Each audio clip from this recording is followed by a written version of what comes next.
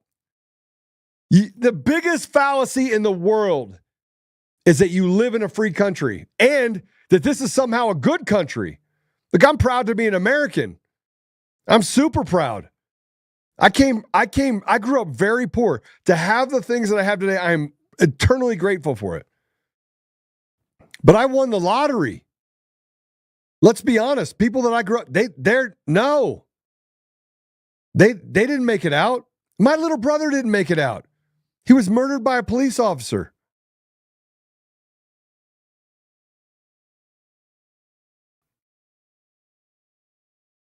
And you'd say,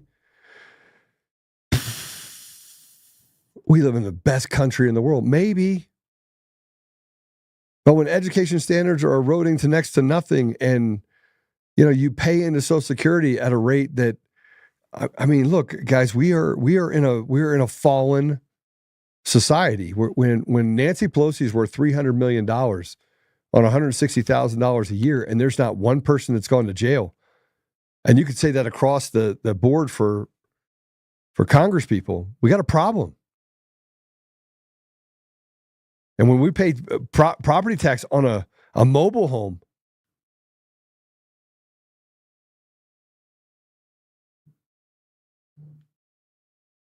you got another one that says, Joe, Texan 290, mine is $1,000 a year, but I have to pay for feed and care of animals to get that. So you have an agricultural property. I mean, imagine, hey, Texan 290, you pay $1,000 a year. That mobile home deal, that doesn't sound like it's such a great deal then, does it? Jiminy Christmas.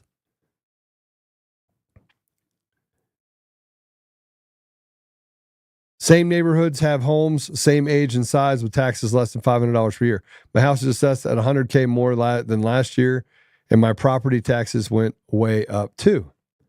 FYI, Texas House Committee just had secret meeting discussing how to spend $2 billion Texas taxpayer dollars. That's from Texan 290. They're actually having conversations on how they can grift people from their community. They see you as a slave. You want to know why I'm censored? It's really simple. I think that we could simplify a lot of things. Make it so the government can't come take your house because you have property taxes on it. Make it so you can have a homestead. When you pay off your home, you own it. There's no property tax. You don't rent your property from the government. There should never be a point by which you rent your property from the government. If you own it, you own it. Period. You shouldn't have to drive on streets. You shouldn't have privatized or public pensions that pay people $250,000 a year in retirement because they game the system. You shouldn't have unions that decide that, hey, if you're part of our little cabal, we'll make sure we grift and graft from the American people as much as we possibly can. We shouldn't have to do it. And the more and more we talk about it, I mean, everyone feels the same way, but nobody's willing to say anything about it. You got to get a permit to fish. You got to get a permit to hunt. And that's fine. Maybe you just need to keep track of it. But it's like $75. By the time you process that meat, it's cheaper to go to the grocery store and buy it. And they do it on purpose. And some people are like, I hunt for my meat because it costs less. I can feed my family. No, but you can't do that either. Everywhere you turn, they take more meat off the bone. Their thirst is unquenchable. You cannot quench the thirst of the government. And President Trump is in there, cutty.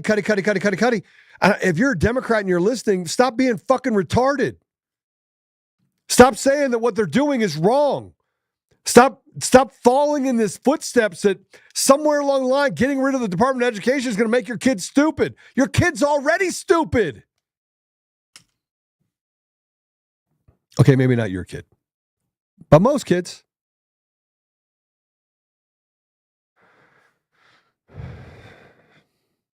It's what I find absolutely amazing about this is that every time we turn around, we talk about judges that do what judges do.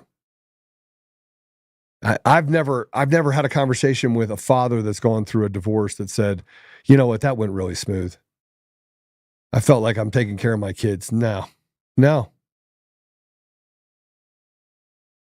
I've never seen anyone that, we have a friend, and he was doing a custody handoff. And this young man's a solid young man, not even speeding tickets. And he's there, and his wife's doing a handoff with the children, with the ex. And he's high as a kite.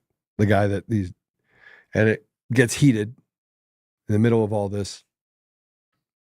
And the fight ensues. And he shoots the guy. Kills him. Right, Apollo? Is that pretty much the synopsis? Yeah. Now, obviously, you're taught when you're in a battle like that, lawyer up. Nothing you're going to say is going to help your case. So you know what the DA did? They charged him with first-degree murder, set him in jail for 9 months, made his bail. What was his bail? Like $1 million? I think it was. Yeah, straight million. $1 million. I mean, I'm actually going to go meet with the DA and be like, what the hell are you guys thinking? I've never seen a system that didn't find the best men and women out there and say, let's grift and graft and take everything that doesn't belong to them away from them. It's a system that's rotted to the core. And yet we have to negotiate with it. And then we have people that go and they become, town council members and things like that. And you call them up. I mean, I did this during COVID. And I was like, guys, how about you stand up for the people? Well, Joe, you don't understand. What don't I understand? Tell me what I don't. I'm stupid. Let me put a blindfold on, cut my arms off, cut my legs off, and walk around like a weeble wobble. So you can think that I'm stupid. You all of a sudden got into that position, and you have access to classified information that makes you smarter when we're trying to protect our community. But yet we see it that way. They've conditioned us to ask permission, to be slaves.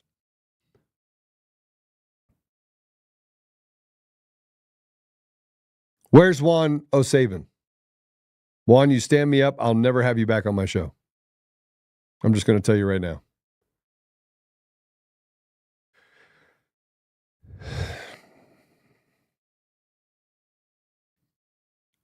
One of the issues that I have with all of this, and I say it before, I'm only saying it to the people that are listening because I want you to think through the why. I want you to think through the why. Like, why is it that we have to ask permission? Why is it that we operate with fear of loss all the time?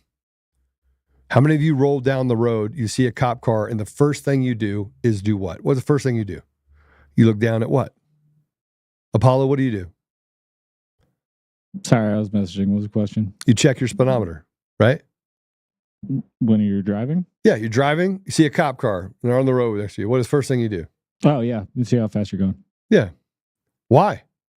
Fear of loss. Yeah, because, you know that they're looking for it.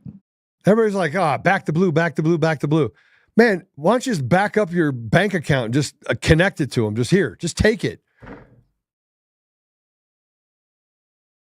And I'm all for having the police, but here's the thing. They're all for taking money off of your plate for a speeding ticket, but we'll let a pedophile go with probation. I mean, make it make sense to me. Bro, they will fine you for not having your plates can be expired by like 2 days. Yeah. They will pull you over, take their time to say you're a bad citizen. Most of the time, write you a ticket. It depends on the priorities of the department that month, where they want the revenue to come from. But then they have been letting all these people by order out who have no right to be in this country, no ID, And they've committed crimes and let them out on the street.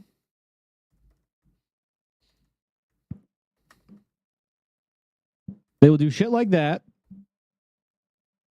let people out of jail, but then they will have their little automatic cars with the license plate scanners go and extort money from you, just parked on the side of the road.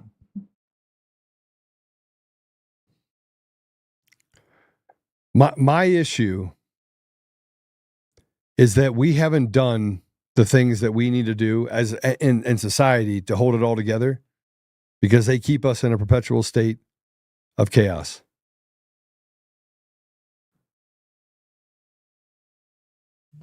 Perpetual state of chaos. And we find ourselves catering to that chaos. Like I'm not telling you we shouldn't pay taxes at all.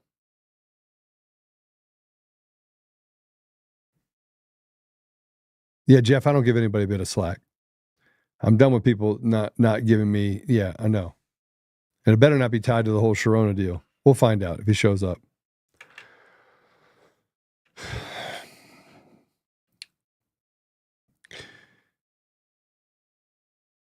When are we going to have a society that we stop tolerating it?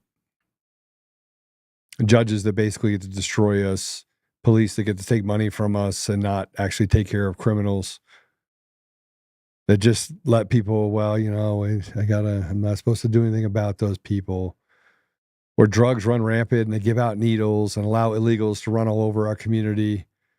And then they just tax the shit out of us and then say, oh, you know, we got to give more money back to people who make bad choices. No, I don't want to do that. I don't want to do that. I'm done with it. And we're sitting here doging the government, and then we allow elected leaders to commit treason. You had Adam Schiff that called for violence against Republicans. And he's not in jail. He's committing crimes against our society. Maxine Waters went up to Minnesota, stood in front of the Derek Chauvin deal for George Floyd, and said, if you don't give me the right verdict, we will burn it all down. Why is she not in jail? Why are they allowed to treat us like pieces of shit while they eat caviar? Why are they allowed to create a club? See, their children are getting a quality education. They make sure of it. They go to some of the most prestigious schools. They groom them into the next environment. I mean, you had, Bossberg, Judge Bossberg, his daughter, same thing. They're creating a societal shift where they become the elitist. They're the ones that matter, and the rest of us are just EBITs.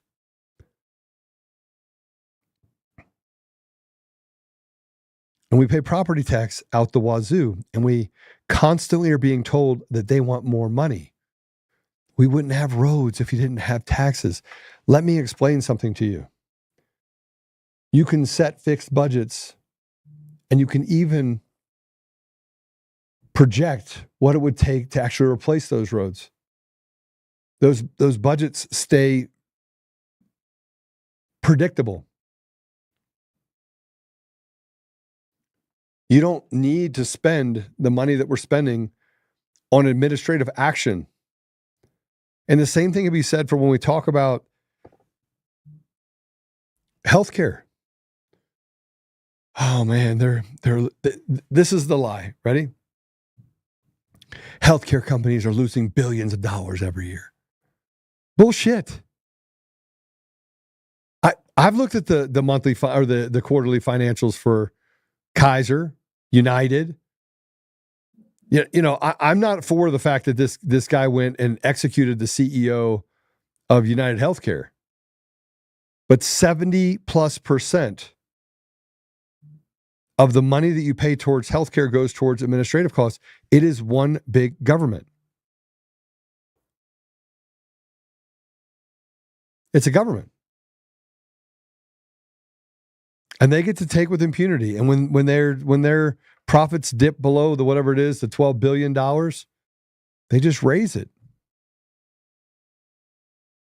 We're going to just raise the cost of it. That piece of Tylenol now, it's $25,000. Then you say the hospitals are losing so much money. That's because they have a line item on their deal of retained earnings that they can put towards losses of non-collection. And then they have all these other things like R&D and equipment and cost segregation for buildings and all sorts of other stuff they can put into it to lose money. What part of our society? I mean, look at the national, is it the Cancer Society? We've been studying cancer for 88 years, and more people are dying of cancer today than ever before. More people are getting cancer more today than ever before. We're no closer. And then you look at places like Edward Group, the Edward Group, Dr. Edward Group. He's got an organization out of Arizona that's doing groundbreaking stuff on cancer, experimental cancer treatments, and is having huge success. But the Cancer Society comes out and says, you know what, here's what we're going to do. We're going to put you on radiation and chemotherapy. That kills 98% of the people that take it. That's their only thing, is we're just going to be chemotherapy and radiation. I've been doing the same thing for 60 years. So we've made no advancements in 60 years. And I don't think people understand the significance of what's happening in our society, that you're becoming a slave and you're not in control of the things that they put in your body. You're not in control of what they charge you. You're not in control of the roads that you drive on. You're not in control of the house you live in. You're not in control. I'm trying to tell you that if ever there was a parallel to the slave environment of the Old Testament and the New Testament, it's right now. And it's not just the U.S., it's around the world. And at the same time, you have the World Economic Forum, you have all these people telling us this, that, and the other, and that they want to, get rid of 85, 90% of the population. They happen to say it right in the middle of a pandemic. And then you have old boy over here, Bill Gates, and he's going, we're going to have another pandemic here soon. Then you have the reoccurrence of the measles that now is, that is drug resistant. And how did that come out? Like, did that just pop out of nowhere? No, they made it, and then they released it. And so over and over and over and over and over again, everywhere we look, when we look at society, it's broken down. We are held together by the good people of this nation. And the reason why they're able to continue doing what they're doing is that we let them. We let them.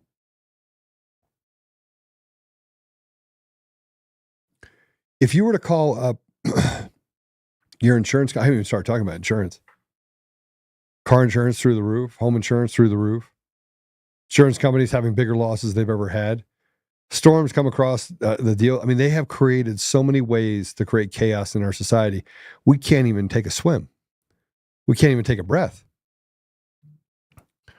Income's one thing right now for 2020. Boom, election gets stolen. They do that. Oh, misinformation, disinformation, prosecutions, go after Americans, J6. Da, da, da. They have perfected destroying the American dream and making you live a life of fear of loss. And the politicians have settled into the game. They know how the game is played. And they don't give a shit about you, because why should they? On $160,000 a year, they're going to be worth $200 million over the next 20 years, and you're going to keep putting them into office because you're not going to pay attention long enough to what's happening with the election systems to realize that they're selecting, not electing people anyway.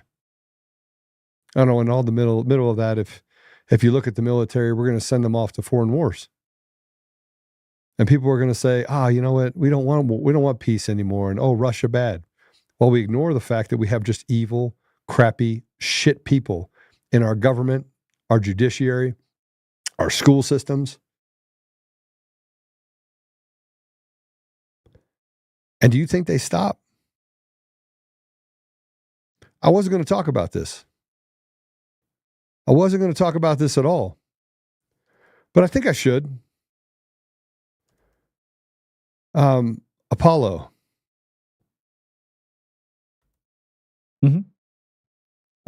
Brittany Hare, Fortenberry. You're not going to believe this. All right. Here, I'm going to send this to you.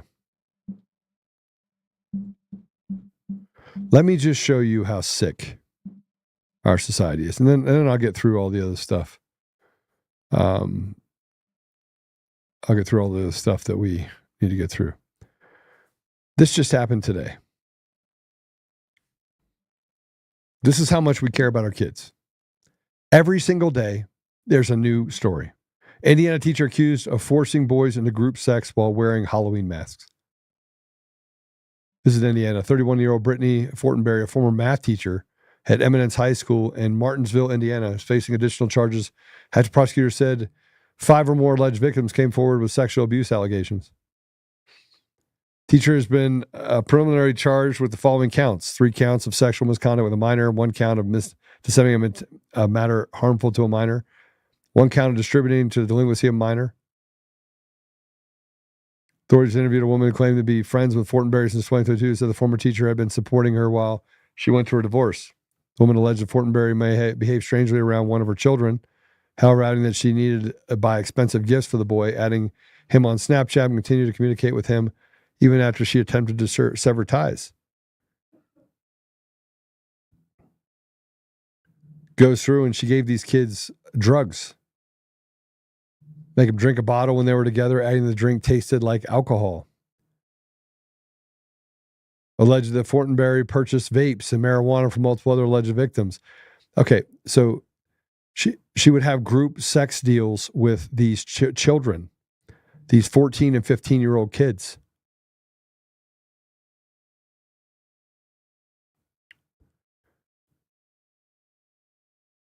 Here's the worst part at the very end. According to People, the affidavit states that Fortenberry did not say she regretted any of her actions while interviewed by investigators, but instead she regrets the day that she lost weight, adding that she doesn't think she would run into any of these issues if she was still 150 pounds heavier. I don't even know what to say.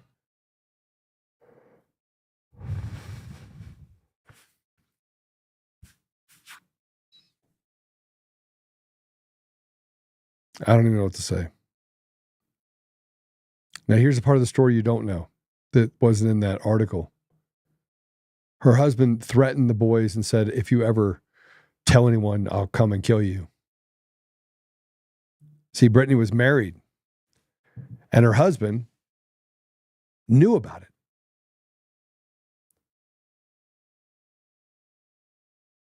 I mean, I don't even know. I don't know. Let's get into some things, shall we? We're going to take a commercial break. I'm going to figure out where Juan is.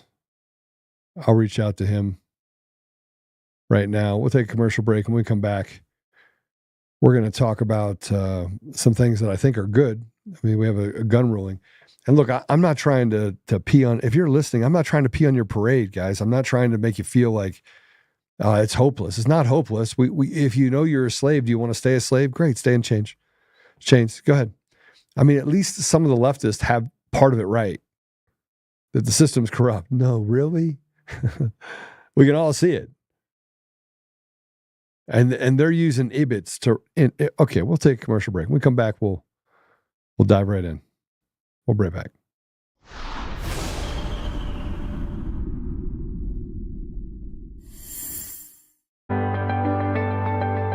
Are you looking for monthly income without risks of stocks?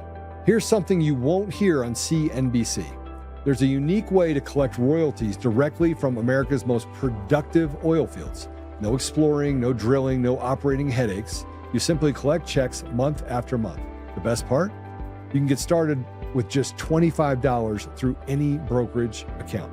The Oxford Club Chief Income Strategist, Mark Lichtenfeld, breaks down what he believes is the #1 oil royalty plan for 2025. Visit oilboom2025.com now to learn more. That's oilboom2025.com. Stop buying oil stocks and start collecting oil royalty checks instead. Hi, I'm Joe, Supreme Leader of DCF Guns. What is DCF Guns, you ask? We're the best damn gun store and range in the universe. Do we have guns? We have all the guns. We got small guns. We got big guns. We even have beastly guns. We offer all types of training, and we have 5 ranges across our 3 locations. I'm a good shot.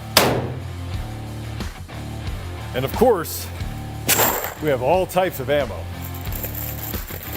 We even have flamethrowers. Woo! We offer incredible membership opportunities, and members save even more on guns, ammo, and accessories. Military, both active and retired, and first responders get up to 40% off memberships. Come join the DCF family today, where we keep the range hot and the deals hotter.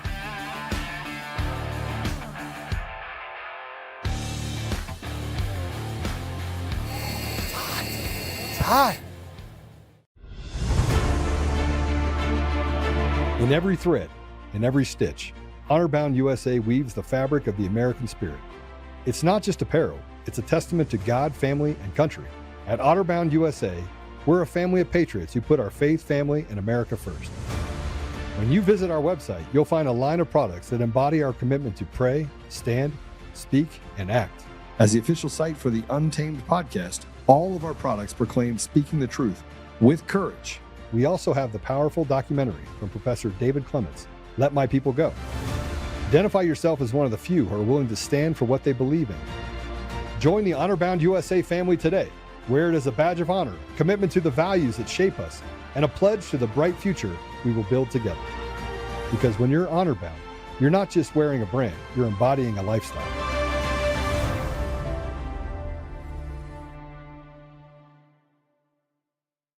It was around 10, 11 o'clock in the morning, and I received an email from PayPal. It showed in this email that there was a debit in my PayPal account that was going to be taken out. I don't remember following the link in the email even. I think I went straight to the PayPal account, and that pending debit was there. And it was for about $1,000, I believe, so it was a lot of money. So I called the phone number on that email. And the way this guy was talking, I didn't even question what he was saying. And I've worked with computers for the past 40 years. And he just kept convincing me, and he was a legitimate person that was going to fix my computer, and I had faith in him that he was doing his job. I got in the car and I drove, and I was just thinking, this isn't right. I've given this guy enough money to buy like 2 computers. So I came home and I just thought about it some more, and I called my wife had come home. I was by myself. I had to fix the computer, fix my phone, change my bank accounts, change all of my passwords. I mean, I went through like 2 weeks of going through everything I owned, changing everything that I had because of this guy calling me for those 2 or 3 hours. How did I fall for this? And it was a very traumatic experience. I know I wasn't the only one out there that had fallen for this. Listen to yourself and think about it before you do anything, and don't just trust somebody, even though it's so believable somehow. I don't. If you feel comfortable getting a software to help you to find out, who might be that actually track these scams, do it. I mean, if they feel that's something important to you, do it.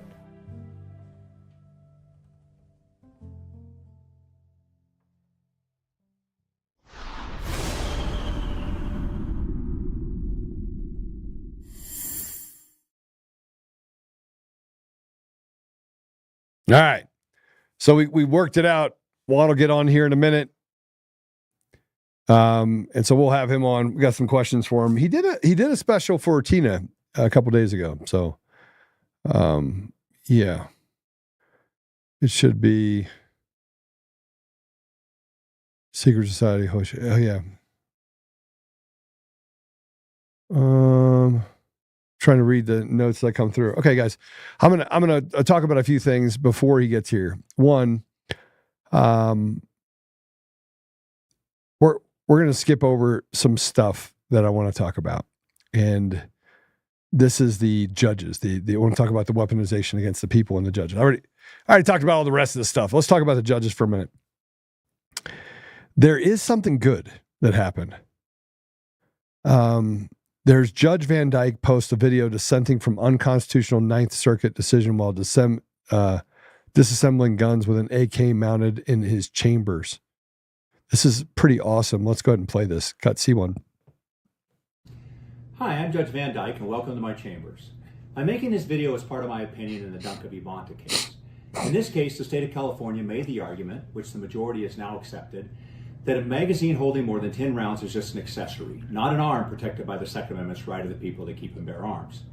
I think anyone with a basic familiarity with firearms could show you that this attempted distinction is simply inconsistent with reality.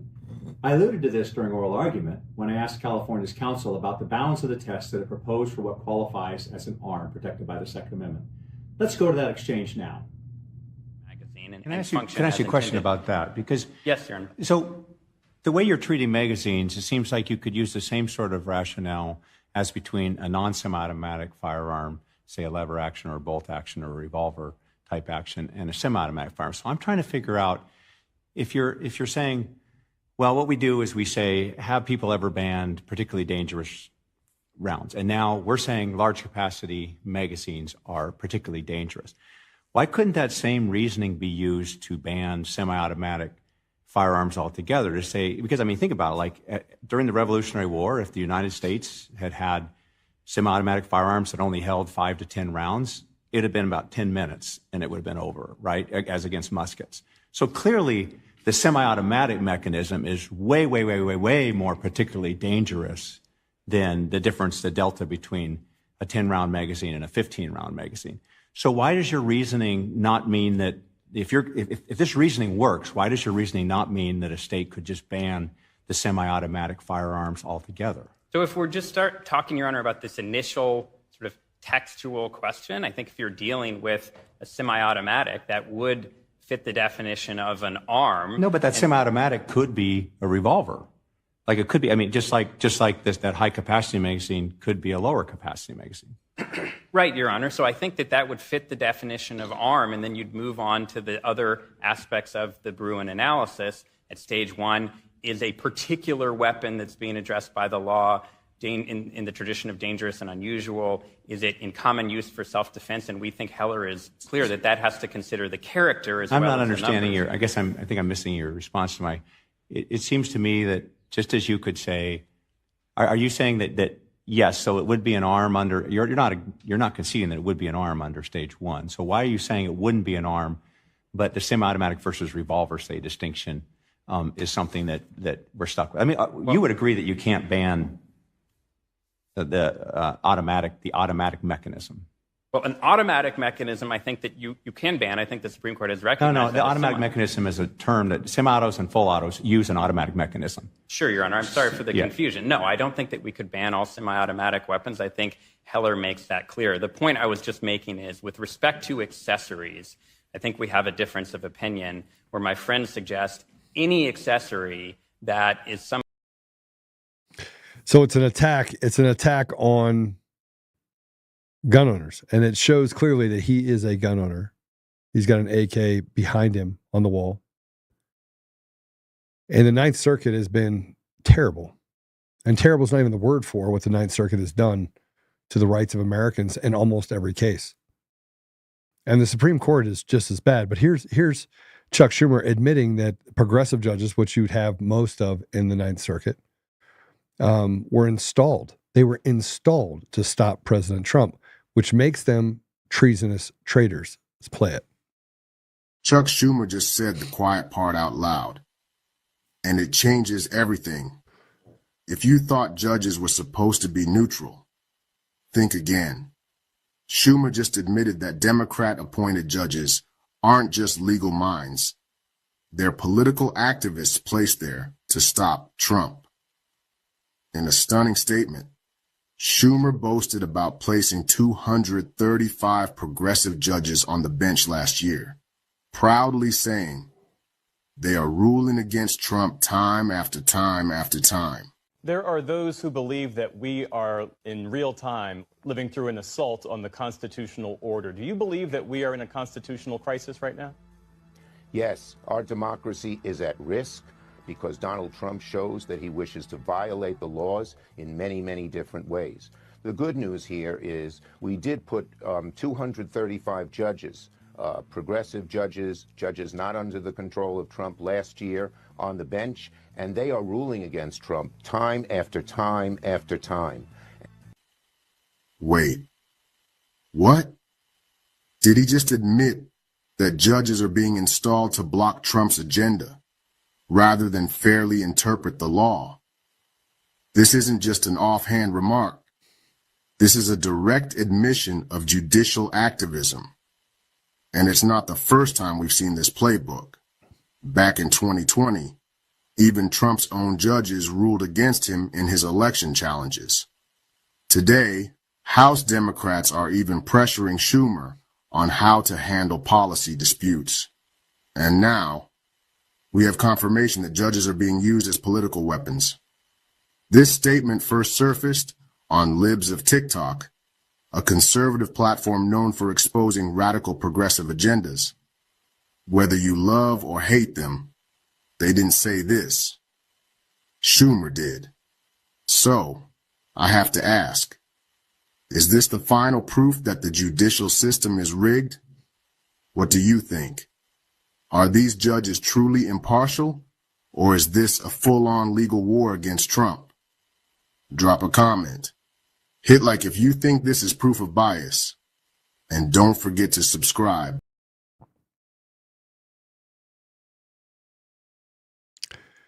You know, and then you have this. I want to go through this. Judge Juan just joined us, and yeah, he's gonna be getting to better reception. We'll just give him a minute. Theodore Chung, who was appointed by Obama, just ordered a judicial coup. This is from Real Robert. He put this up. He ordered Elon Musk and Doge to restore a #1 sponsor of terror on the planet, USAID. This judge literally needs to be hung. He needs to be tried for treason and hung. And you could say, Joe, you're calling for the violence against the judge. I'm calling for us to have absolute 100% accountability. And when you do things to hurt the American people, when you work for foreign interests or for radical ideologies and you defy the basic principles and tenets of the Constitution, then you should be tried for treason. And the penalty for treason is up to and including death. This is Kennedy talking about Chung. Let's go ahead and play it. What else did Mr. Musk found that my colleagues don't want to talk about? Well, he reviewed a study and then went and checked it. The study was done by the Middle East Forum. They found that USAID spent $164 million to support radical organizations around the world. We're not talking Cub Scout troops here. We're talking about radical organizations around the world. They gave $122 million of that to groups aligned with foreign terrorist organizations. Our taxpayer money. According to this report in Mr. Musk, the USAID has given millions of dollars to, quote, organizations in Gaza, controlled by Hamas. Why aren't my colleagues talking about that? Recipients of the money, they found, have, quote, called for their lands to be cleansed from the impurity of Jews. That's who we're giving foreign aid to. All right, we're joined by Juan, but before we go to Juan, I want to tell you this. 5 anti-Trump judges are involved in a secretive invite-only club for judges and lawyers called the American Inns of Court. Even the membership and meetings are secret, but somehow the DOJ has shown up to the meetings. If you do not think This is 5 anti-judges goes through it. And hobnobbing with the DOJ in court matters acceptable, let alone meeting in secret. So who is this all linked to the selective and secretive club? And recall all of their negative Trump rulings. Judge James Boasberg, president. SCOTUS, Ketanji Brown Jackson, vice president. Judge Amit Mehta, secretary, in a meeting held at her court. Judge Beryl Howell, keep going up. Justice Professional Award. Justice John Roberts, honorary bencher of the Middle Temple. Wasn't it something else that the Judge John Roberts broke ethical conduct and stuck up for his brother Boasberg? George Soros has funded a fellowship at the Middle Temple where John Roberts is a master of the bench. This is all bullshit. It's all kabuki theater.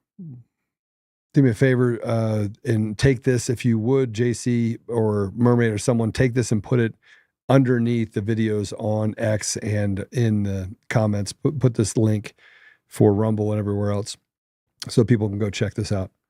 With that said, we're gonna bring in Juan O'Savin. We're gonna talk about this kabuki theater and the fact that you're all slaves. I got lots of questions for Juan. And with that said, Juan, welcome to the show. Hey, Joe. Two quick things within this context. Let's all remember, how did we get this national health care? When it came down to the critical vote, Justice Roberts went in a direction that was not conservative, that reflected how he even got to the Chief Justice position, allegedly. And by the way, were similar Star Chamber operations. I apologize on the right there. Similar Star Chamber operations in process affecting the National Health Care Initiative when those decisions were made. This isn't something that just started the other day. We've been fighting these types of operations for a very, very, very, very long time. And it's only because of the sunlight coming from activities orchestrated by President Trump that we're now beginning to see how things are really done behind the scenes. You wonder why injustices are occurring. It's because of these star chambers working against us, but not in plain sight. How do you fight these ghosts? Okay, remember shadow government and Cheney talking about every time he had a fake heart attack, he's over helping to orchestrate the shadow government. It was a joke, but it was the truth. And by the way, how many of those in this current tribunal are on the payroll actively at senior executive service? That's one of the things we have to check out. So, Joe, by the way, I wanted to thank you personally for, and I know you have an interest in it too, but the work you did to pull a rabbit out of the hat and post the Tina Peters Day, Mark Cook helping out over there, giving a place to work from. That was such an important day, and I appreciate that you put the studio and everybody's help in to make that happen. We're all working together. It's a team effort to get Tina free of these monsters. Yeah, it's pretty crazy. What Tina Peters is going through right now is, I'll tell you this one. It was avoidable. Had they just had somebody run an image, and anybody could have run an image. They could have run an image. It would have been really easy. They didn't charge her with anything related to making the image. They charged her with things that they found because they did this jiggy stuff, this, take an ID from this person, hand it to this person, bring in someone from the outside. Anyone with a half a brain and a $200 program could have made the image. Right. Yep. And so I have a real problem with, and I'm just going to say it, the retarded people that in essence set Tina up for failure because it allowed for them to get their bite of flesh from Tina, that no one was going to be able to. Yes, the defense was kept from making a defense by the judge, and the judge is absolutely corrupt and conspired with the DOJ and everyone else. But the reality of it is Captain Dum Dum was running the whole show there, and caused Tina to be put in a position where you're arguing from a position of weakness because you can only look at one brick. And the judge was really good at making sure that he couldn't see any other bricks. You know, I sat with Tina during the evening right after she made her statements at the event out there in the Dakotas. And I spent about 5 hours with her that evening. I was the first one to really get a chance to sit and talk with her. I warned her not to trust anyone from that point forward because they're all probably going to bail on her because this is going to be too big a deal. And I tried to work through with her ways that she could begin to back out. That was my first chance to ever meet Tina. In retrospect, looking at all of this, one of the things that I've said repeatedly, and I think you're very aware of it, your audience has got to be aware of this. There's no room for superhero syndrome in what we're doing here. There's no room because not one person is going to be able to own this, not even Trump himself as we take back America. This is a God thing, and it's a team effort. Look at all the people that have had to come together, close ranks on multiple issues to try and work to get the country back under control, to take back the helm of the ship of state. And it's one of the greatest things ever. This Orange Revolution being committed against America is being defeated not by a citizen, not by one person or one single even group. We have amazing groups or teams of people that have come forth across country, put their own blood and sweat and money all the way in on this stuff. For any one person to try and claim the credit like they're the superhero or push other people out of the way so they can get all the fame and glory, hijack this amazing citizen operation to retake our country back is wrong. It's inappropriate. And we are going to win, but it's going to be because of several groups, audiences working together to educate individual citizens, friends, neighbors, coworkers, things like that on what's going on. And then this majority of clear thinking, right thinking people retaking control of the helm of the ship of state that's been hijacked by a bunch of pirates, including people supposedly going to come in on a cape with a cape and do it for us, which isn't going to happen. That's not, God will not share his glory with us. And at the end, it won't be any man that gets to claim the credit completely for doing this. We have lots of heroes. Man, there's some people within this broader movement that are just stunning with the sacrifices they've made, the efforts they put forth, putting their own personal fortunes on the line. I get that, but it's not just one. A whole bunch of people have put everything, every penny they got into trying to get the country back without expectation of ever being repaid or made right, just because it had to be done, and all of the time and effort. Those are my heroes, man. A lot of pretty, otherwise maybe even bland Americans just doing what they know how to do to get the country back. I am, that's America. That's Americana. That's what I just love about the people that are behind the scenes that I get to be around and work with every day.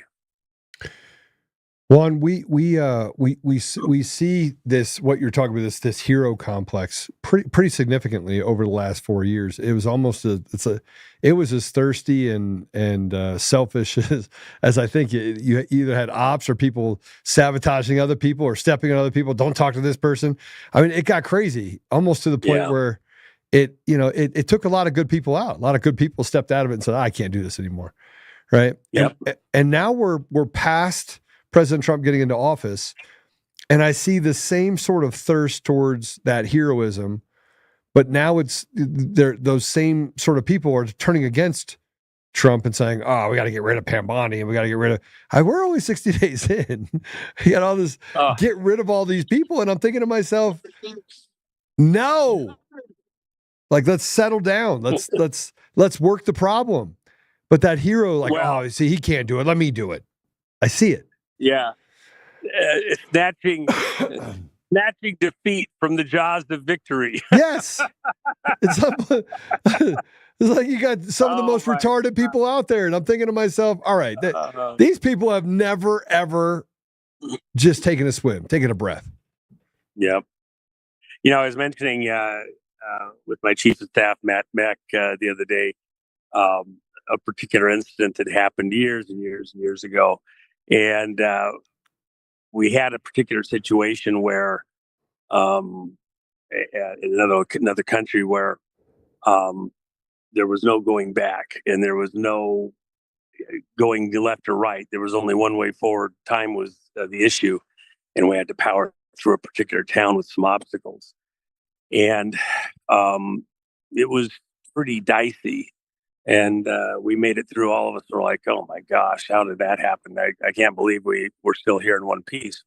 And the reason I say that is because all of us should have a bit of a sense of that. We had to go through what just happened with the election.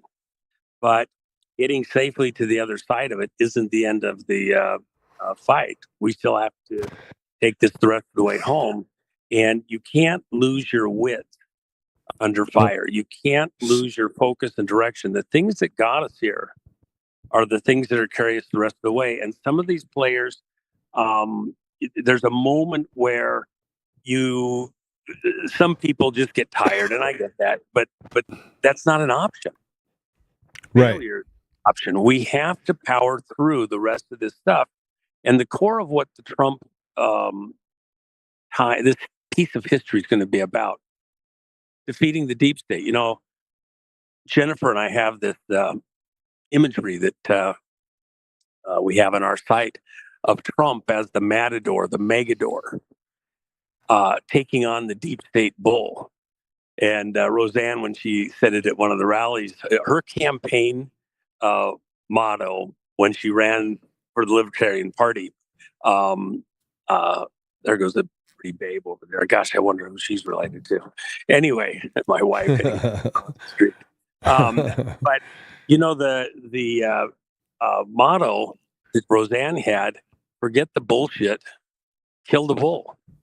And that's really what we're after here. We don't want to be bogged down with all the bullshit. Trump is drilling holes in the foundations of the deep state.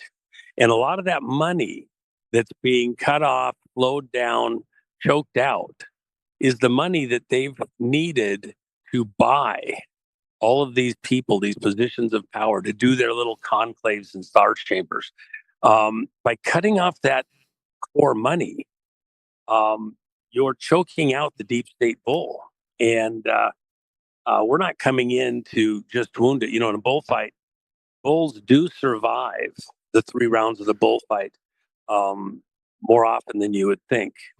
Yep. And if they do survive, then they're nursed back to health and put out to breed. And so every bull you face in a bullfight, the matadors know almost exclusively is the spawn of a bull that survived a bullfight. They're winners. We're fighting this deep state bullshit and bull behind it. And it's coming from winners that have gone before, playbooks that have gone before. A half measure, letting it survive and breed more of these monsters, is not an option. So we have to see this all the way through. We drill holes in the foundations of the deep state. We take out all of their supports. And then we place the explosive devices and we bring the whole house of cards down. That's what we're doing. That's what Trump. And by the way, people that say that Trump has Elon in there illegally, excuse me. No, it's not. He can hire anybody he wants. That's right, man. Contractors do all the work. A lot of people don't understand this. In the intelligence community, the real work isn't done by the agents and officers. And the reason is because they have certain restrictions and all the reports and everything else. It's impossible. It's all done by contractors. The real heavy lifting.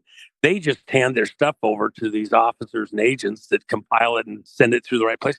I used to tease Robert David Steele, who was a CIA officer before he left and went into retirement. I used to tease him about being a file clerk. and some of the other guys. So just Well, so I'm glad you brought up Robert David Steele. I spoke on a tour that he was on, and when he went into the hospital in Florida, I talked to him the day before that, and I was like, "Listen, do not listen to the doctors," and he wouldn't listen to me. He would not listen. He wouldn't listen to anybody. Well, let me give you a little background on that, and because you're exactly right. Let me just clear the air on one thing here. Robert wanted me to do the tour with him.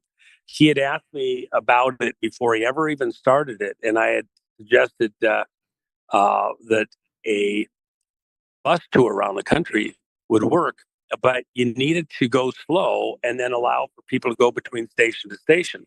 He wanted to use the motorhomes, and I said, well, you can have a motorhome if you want it for you, but it's really a bus tour, so you can take people along with you between these locations.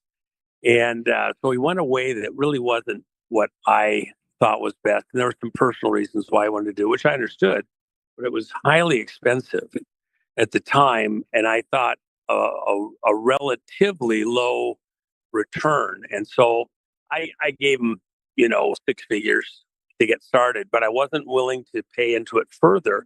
And that kind of, was a little bit of drama between he and I, because I just wouldn't support it the way it was, because I thought it was a misapplication of funds. That didn't mean that we weren't friends and I didn't communicate regularly with them. Okay. I loved Robert. We spent a lot of time together. When Robert first got into this, I had all sorts of people telling me, no, don't meet with him. Don't talk to him. Don't anything. I'm like, I'll sit with whoever I want. He Me comes too. from my tribe, You know how many people actually told me that? Stay away from him, Joe. Yeah. Come on, man. You and I both had the same bullshit. And then you know who he told me to stay away from? Who was that? Chuck Faddis. Oh my God. He said, stay away from Chuck Faddis. I was like, I was like, really? He said, tell me more. He goes, yeah, I'm not telling you anymore. I was like, okay. Yeah. Well, but see how many of these people, and it's on innuendo and some secret little thing or whatever. And I'm like, seriously, come on, man. This is a team effort. Let's work together. But the thing about Robert, here's the other little detail that a lot of people don't know about what happened with Robert. I had talked with him, prayed with him in each of our dinner meetings, and given him a couple of things that were very personal. That when you're doing this kind of work that he was in, sometimes the only guy that can really talk to you is somebody else that's actually been in that realm. It's very hard to explain what's happened or how you got where you're at mentally as an outsider. So we had some pretty close communications, and I had related to him a story about the miners in England when there had been this huge revival in England. And they worked the tin mines and the coal mines over there at that time in the mid 1800s. And what happened was when this revival happened, the mines stopped working right, because the miners went back to the mines and they had changed so much during this revival that they no longer cussed or swore. And the problem for all of the animals, the donkeys inside these mines, the mules, was if you didn't put cuss words in front of and after every word you spoke, they didn't understand what you're telling them to do. Right. So the miners were working to be more kind with the animals and to talk differently, and the mines weren't working right.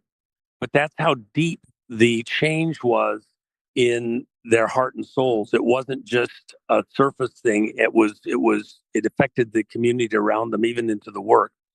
And I had said that to Robert, in the passing, in about 2 weeks before Robert passed, while he was healthy, he had the real deal come to Jesus moment and gave his life to Christ, and realized a couple of things that he and I had talked about privately. He just had to go attack those and deal with them. And I knew just how real his conversion was, because one of the people that was with him on the tour in those days afterwards said, and he never said another cuss word or swore again after that day. And it was all the way in his heart. And when he got sick and went into the hospital, part of what was in the background was he had a very serious type of asthma from an inhalation injury. He had breathed in some hot vapors in something that he was doing when he was in the military, and it had seared his lungs enough that, and anybody here that's ever had like asthma or things like that, a breathing situation, when you can't breathe, it's like the TV commercial, I feel like I'm a fish out of water. Okay. It's very, very scary. And he was, when the COVID got to him, he couldn't breathe. And so he went in the hospital to get oxygen. And he left specific instructions of who could allow any treatment for him, including that he specifically stated he absolutely did not want to be intubated under any circumstances, which is what I told him. He just wanted oxygen. They got him in there, gave him a knockout dose, which he wasn't aware he was getting, to make him stop fighting, because he was saying no to all the other treatments. He just wanted to be in a situation where he could have oxygen, because he was supposedly combative. They sedated him, and then while he was sedated, secured from somebody that wasn't an approved person for making his medical decisions, the approval to go ahead and intubate him. And it was only a matter of time then. And we had tried to get him out of that location and off the intubation, but we were, it happened so fast. We needed probably another 12 hours. And we didn't get that. And so the rest was history. When this is all shaken out in the years to come, that's going to be one of hundreds and hundreds of stories that are very similar that are going to be heard. And all of that, the COVID and everything, was all about a militarized effort out of China with help by the Cubans, Venezuelans, some Canadians, Serbians, and this global east, the deep state operation, including into our own Defense Advanced Research Program, which Zuckerberg is a creation of, and some of the other players domestically, to steal the leadership of America through a fraudulent vote 2020. And when people finally fully realize those drop boxes and those weird paper ballots that came out of China through Singapore up to Vancouver, BC, and down into Seattle and out into the national mail system, all of those operations were an act of war. Tina Peters is in prison right now because of an act of war. Think about that. Well, I mean, they've been stealing elections, though, since then. 2022 was no better than 2020. 2024 was no better than 2022. President Trump won, but it should have been a bloodbath. It should have been up and down in every state. And you had Colorado that literally bucked the trend of the entire nation. Colorado did. It's also the headquarters of Dominion Voting Systems. Yeah. Right. And so you have some serious issues in this country directly related to election systems. And we find ourselves constantly negotiating with the bad guys. Like, oh, can you please not do this? Rather than just saying, we're not doing it. Right. We've lost our fighting spirit as a society. And so how do we get that back? How do we get to a place where we're like, you know what? We don't want machines. We don't want mail-in ballots. We want the sovereignty of our states and our nations, and get rid of all these unelected bureaucrats and get rid of the people that we didn't put in office that are standing in direct opposition to us having a free and fair society. Joe, let me just tag in on that. Why does Trump hang out with guys with the UFC fight? When Cash made the statement the other day that he wants some of the FBI agents to get training by UFC fighters, where do you think he got that from? He got it from Trump himself. Trump authorized him to even make such a bizarre statement. I was talking with folks here at the Trump Vegas, where I've been for the last month.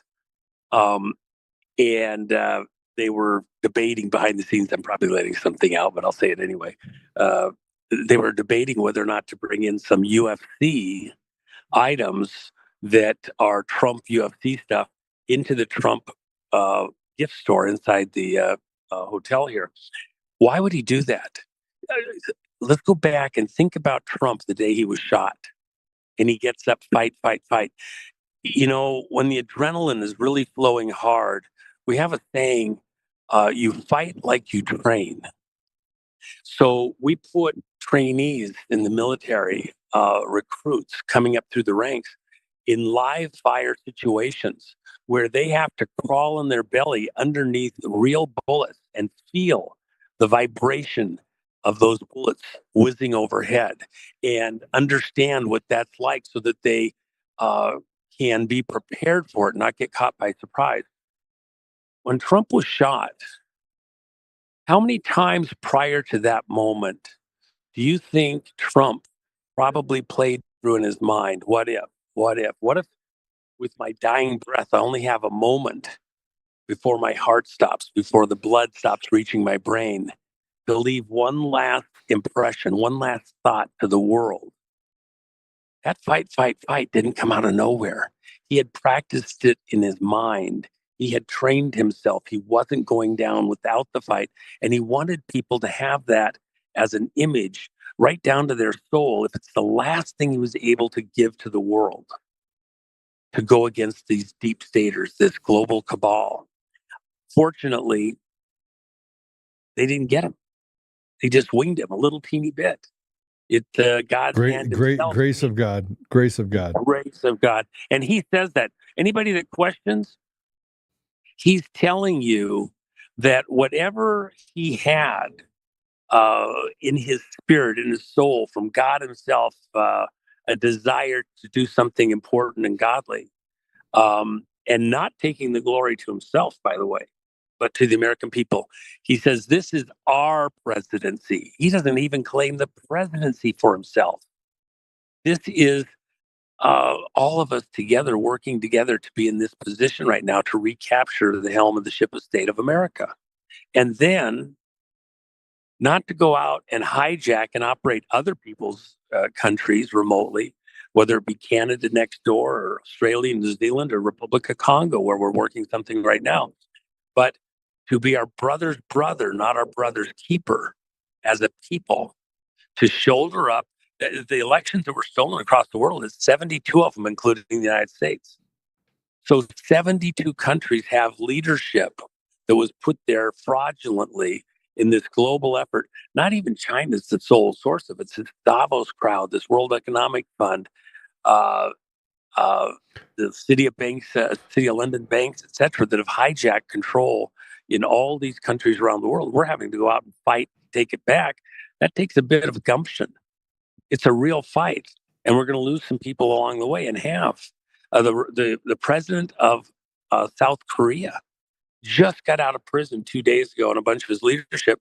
And the whole reason why he was impeached and put in prison is because he declared martial law for a few hours so that people could go into the National Election Center and get the data about how their election for the down ballot people, not for the presidency, but for other offices, they're equivalent to our midterms, was hijacked by people working the machines inside the country.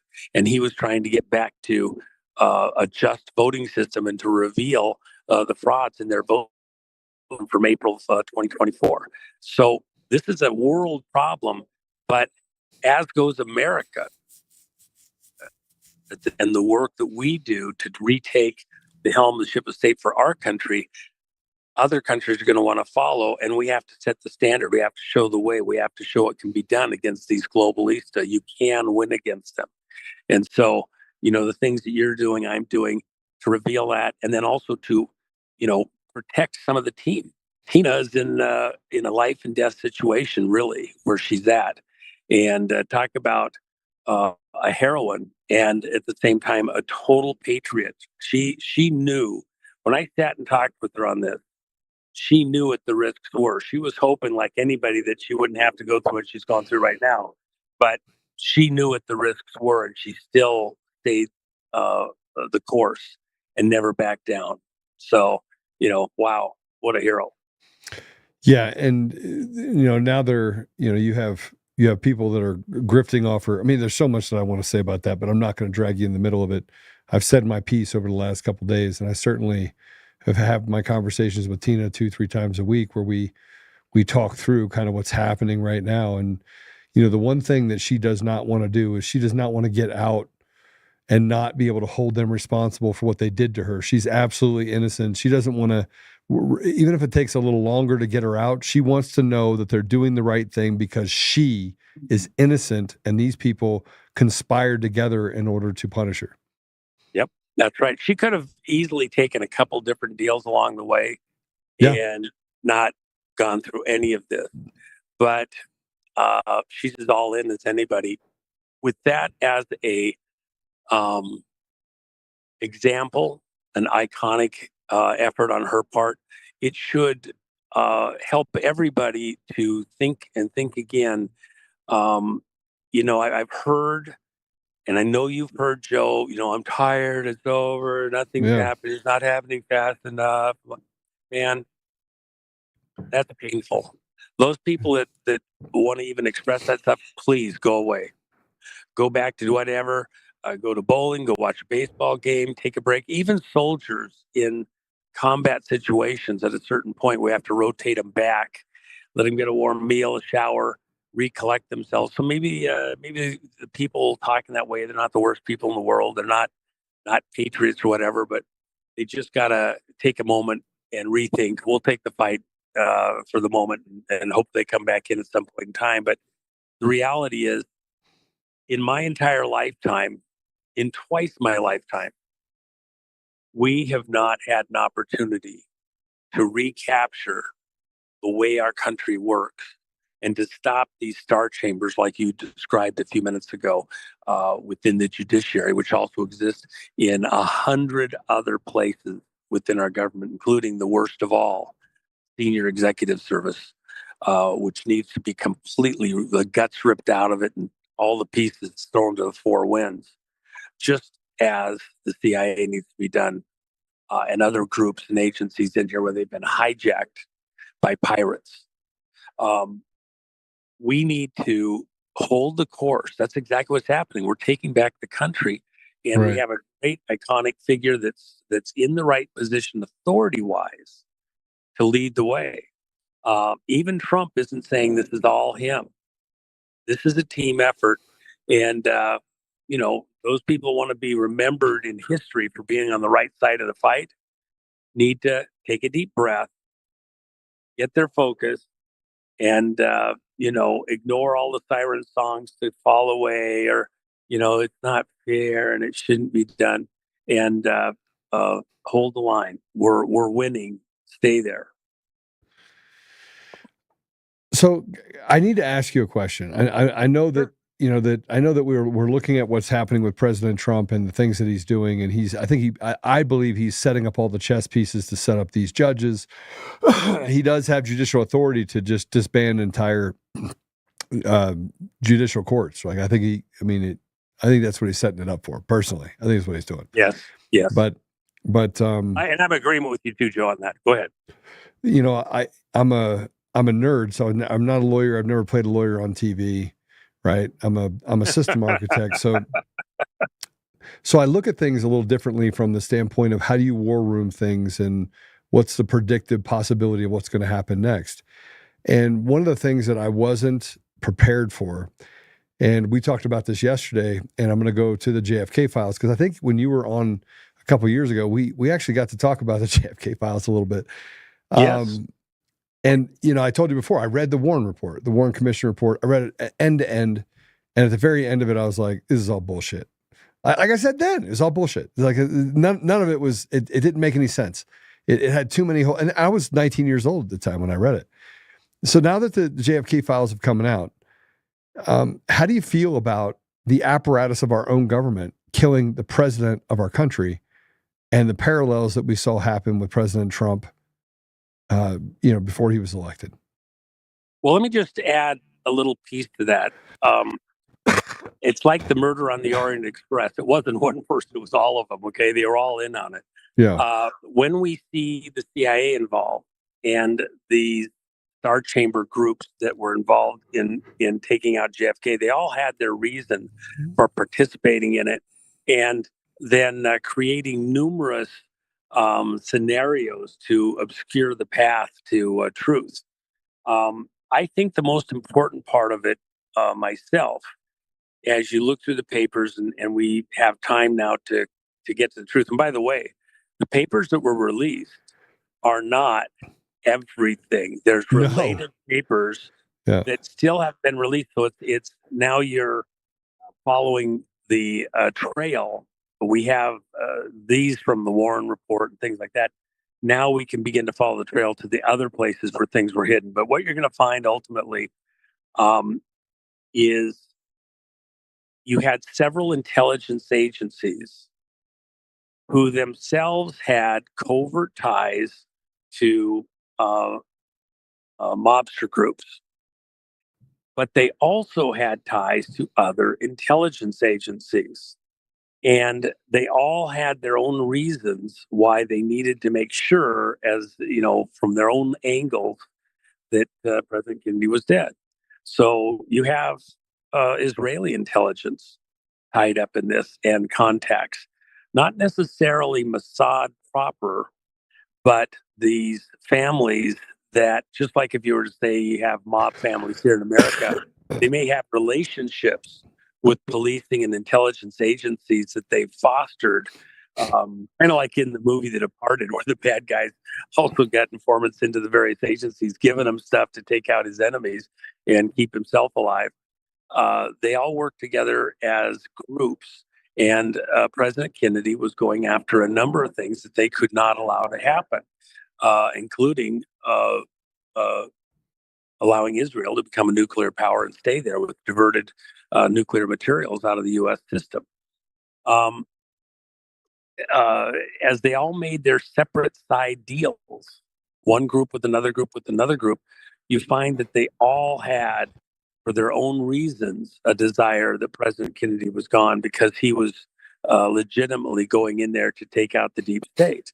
And you have stories that are actually frauds that are thrown in there to try and further besmirch certain people. These old stories where Nixon was the one that personally was behind and authorized Bay of Pigs. That is not true.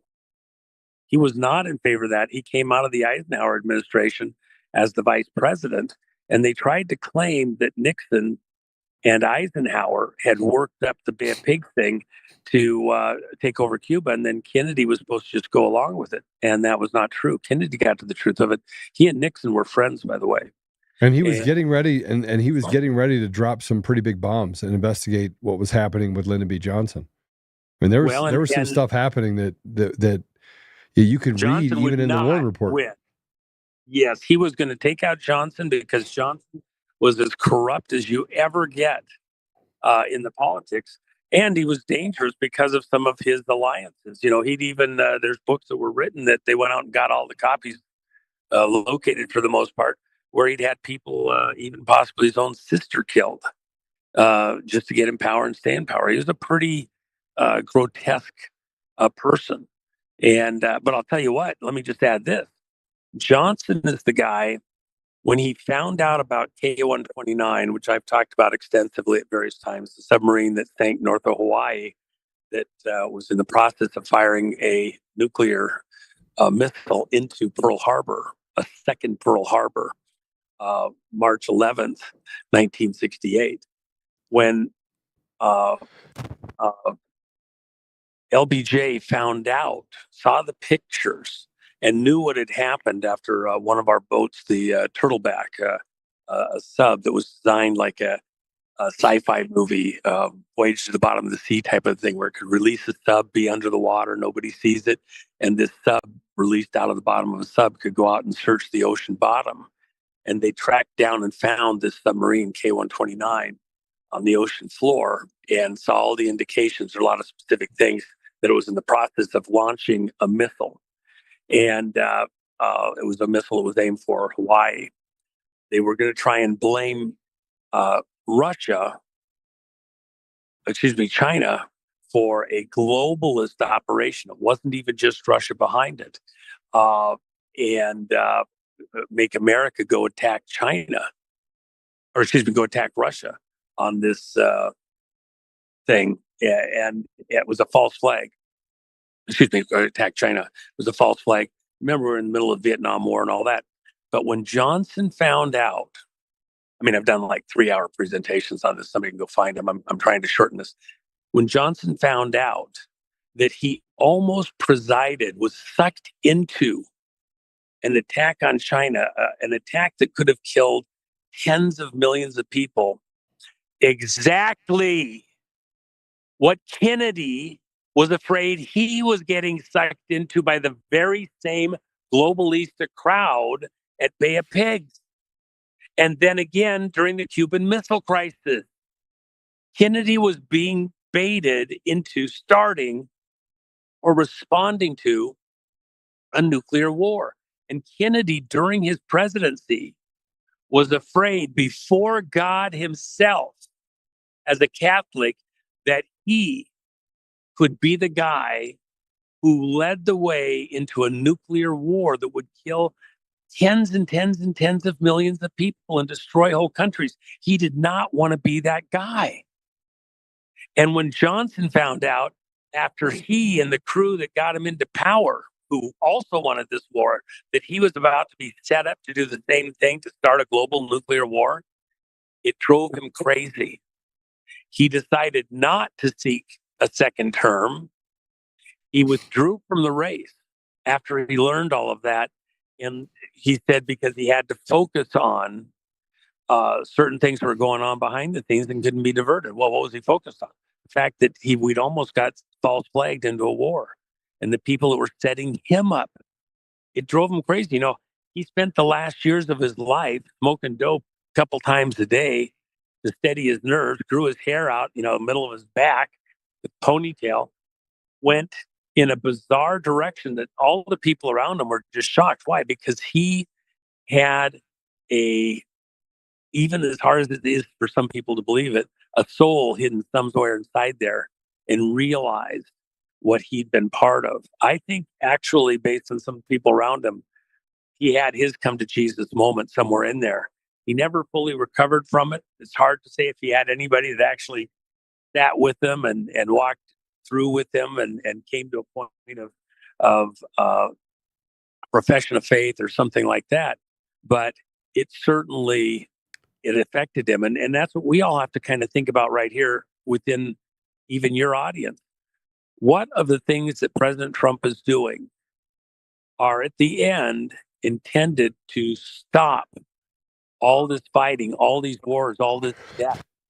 And Trump, the Zelensky thing, he just wanted the fighting to stop and then they could work out the deal. Zelensky said no. He was advised by his Democrat handlers here and the ones over in Europe not to stop the fight until the agreement was in place. Trump's saying, well, it might take a while to get an agreement. Meantime, 1,000 kids a week on both sides are dying. Let's stop the murder. Trump last week jumped into the Yemen war. In Yemen, you have twice as many people killed in Yemen. You got about 2 million plus deaths in half the time it's taken to kill 1 million in Ukraine. Think about that. And create 5 million refugees across Europe and the world. But you don't, it's all purposeful. Juan, it's purposeful. I mean, look, I've spent time in the Middle East and Africa. It's purposeful. Yep. That chaos and this if you drop a bomb in the middle of a place, people scatter and they scatter to different countries. They just want to get away. Right. Yep. But look at what happened in Ukraine. You know, they had twice the population in Ukraine. When the war started in 2022, there was half the people gone. Yeah. Right. And then they basically just started to create a fishbowl and not letting anybody out.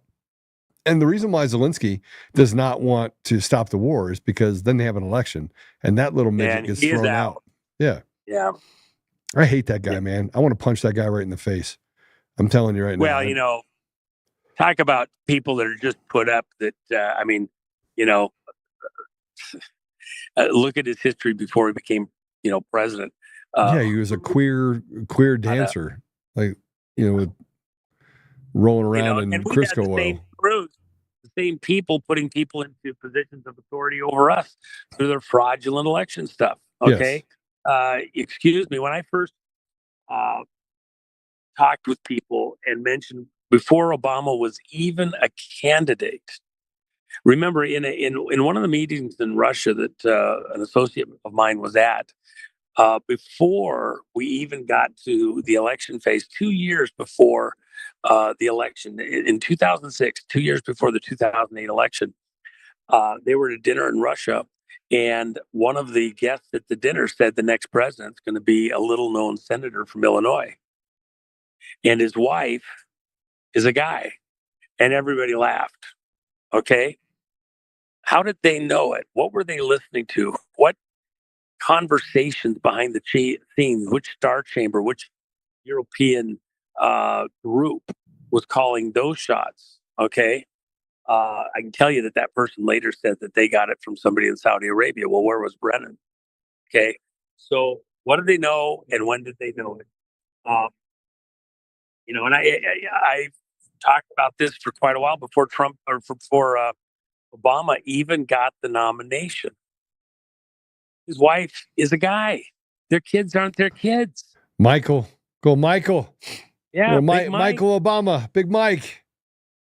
And now look at what's going on right now.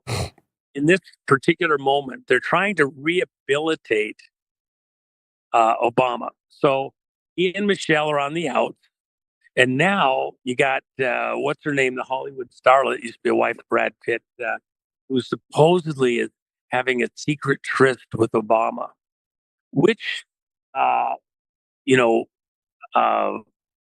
group is it that's trying to polish Obama's image at this particular, Jennifer Aniston, supposedly is having a secret relationship with Obama. Really? And she's in on it.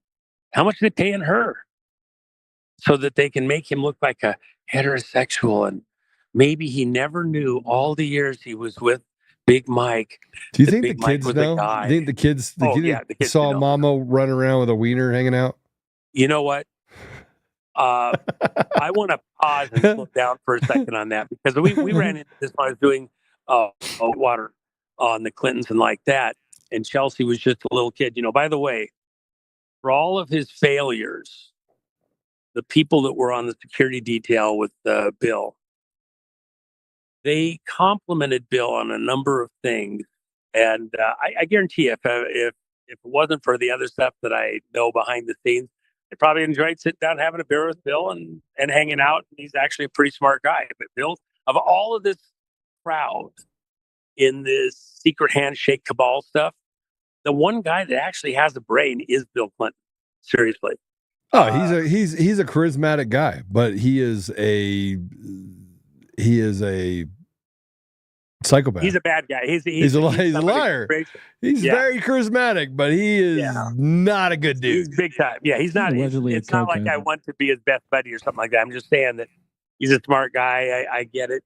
But that said, with this crowd, they're kids.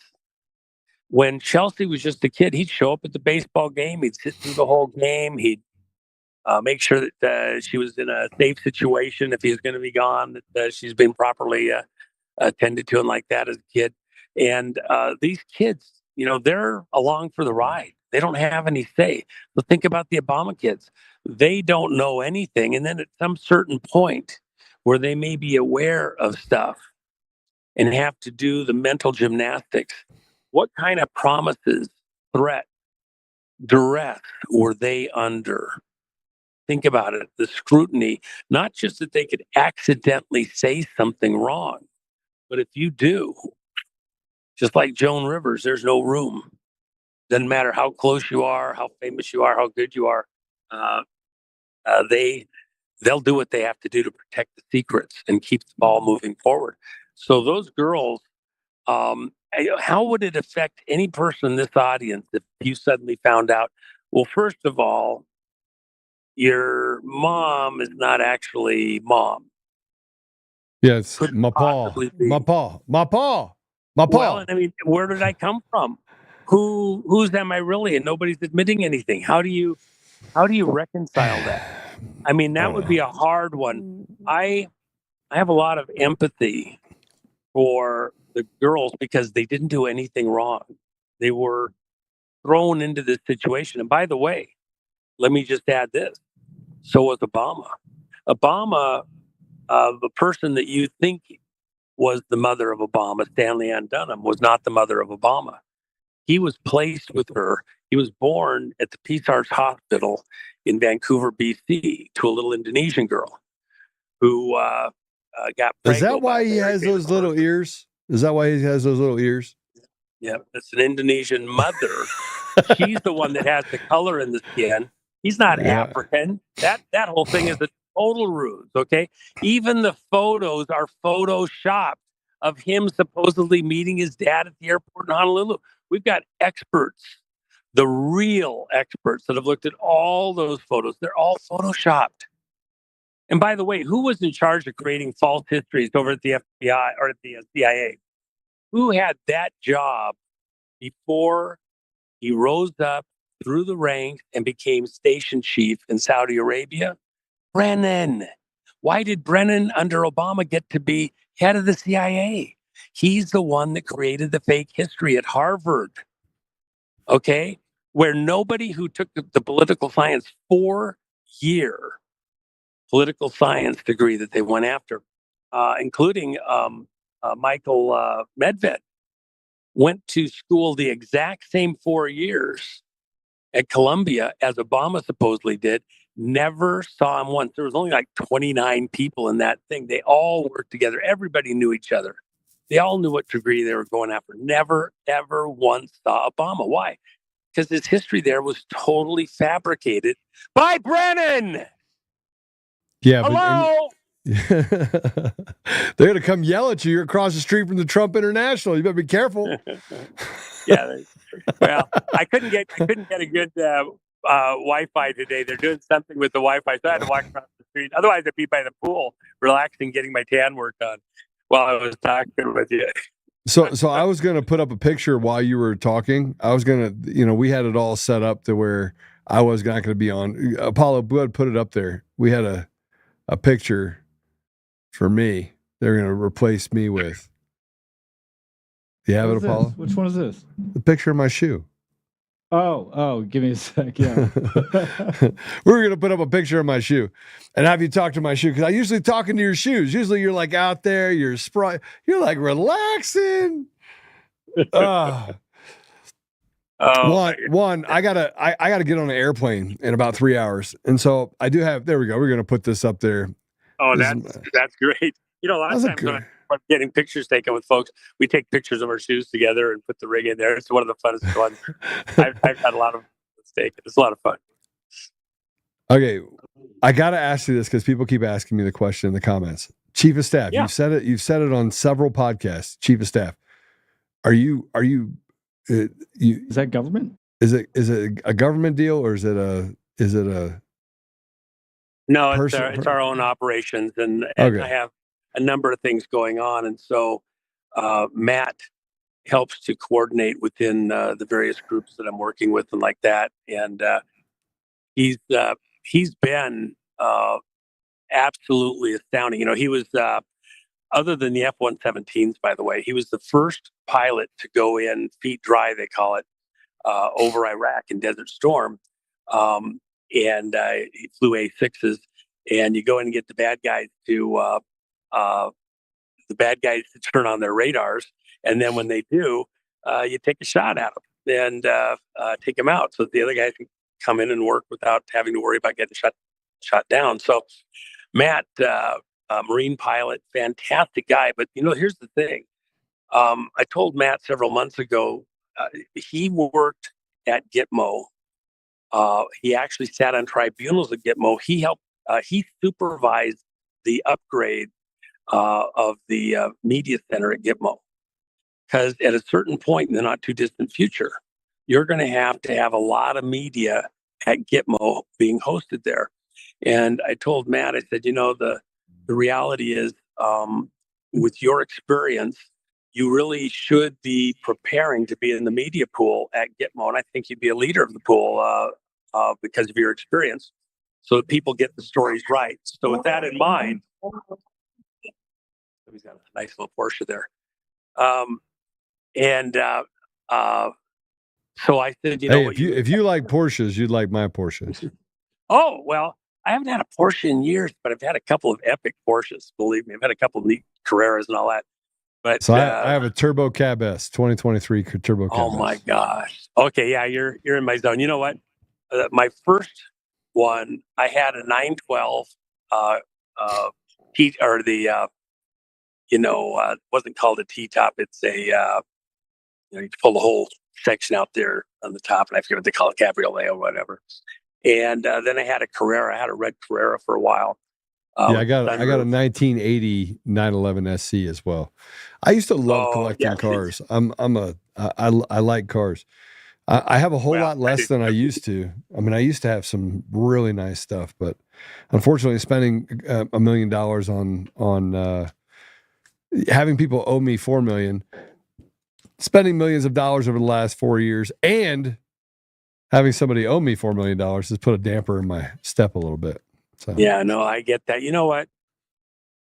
And we know other people who've put in massive amounts of personal money. That's why I don't complain. Yeah. Yeah, but you know what? You know what's fine. hardest about that? When some of these other people come in and try to claim that they're the ones doing all the spending, and they're doing it at other people's expense. That's why I get pissed. I mean, I went after Sharona Bishop for it because she was the hairdresser that got Tina hooked up. And by the way, Juan, I was there. I was there when they were trying to parade Tina out on the stage, and I'm like, Tina, don't go. Like when I found out about how they did the whole, got the image, because I was talking to Tina on the phone. Somebody sent me a text that, hey, you need to talk to Tina. She's the county clerk up in Mesa County, and she did an image, and they're just preliminarily, they found all this stuff. And I was like, great, give me her number. I'll call her. She goes, yeah, she wants you to talk to her. So she's on a flight to go to the Dakotas for the first symposium. And she said to me, oh, here's what happened.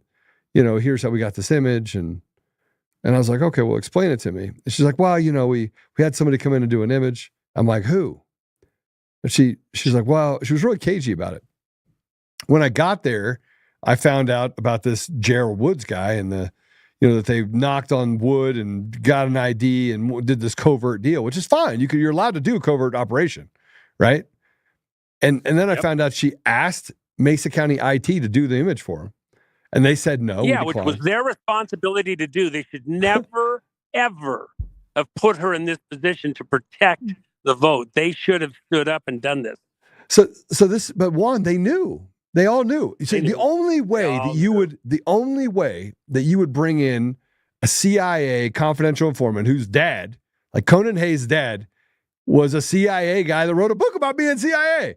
And then you got his son coming in. He's CIA too, like C2. And remember, his dad got framed and went to prison for being in the right place at the right time, doing the right thing, by the way, just letting you know. But the point is he's right back in the middle of it. And you got to, and then you got Dennis Montgomery. Please don't get me started. Oh and my gosh, the guy's a Fruit Loop. He's a Fruit Loop. Well, let me just say this. Okay, let me just throw this into the mix. I'll do it with you. I will do it. So I was at an event. President, we had a group of us that had a private meeting with the president for a couple hours. Lindell was there and a number of other friends. And afterwards, and of course he was all excited he made this big public announcement about how he's going to do this symposium. And I pulled him to the side and I said, I know this material, I think, as well or better than anybody. So what you just said doesn't make sense to me. Who's your source on this? And he was being all cagey. And I said, it's Dennis, right? And he continued to be cagey on it. But yeah. But we've got other sources too. He's not the only one.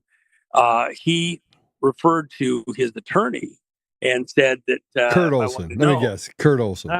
Yeah, so you said it. So anyway, I said, well, let me come and look at what you're doing here and see if there's anything we can do to help you. But I don't want you to make a mistake. I said, why don't you do a fly around?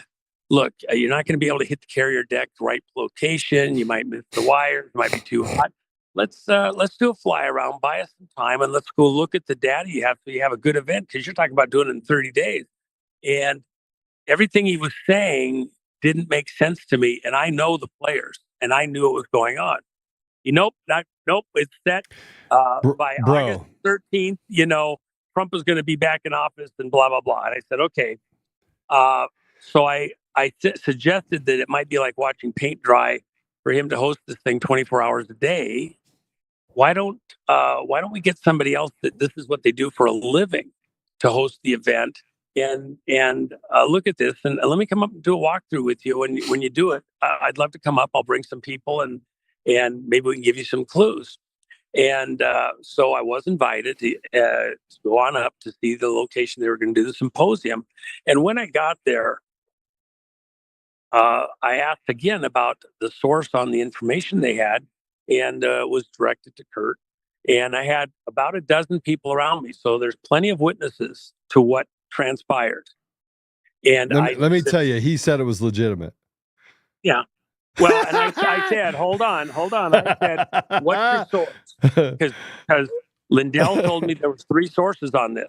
I said, what's your source? And he told me the first one. I says, okay, that's Montgomery. Who's your next source? And they told me, and I says, nope, that's Montgomery too. And then they went to the next source. I said, they're all Montgomery. So why can you say you have 3 different sources, all of them referring to the same person's material?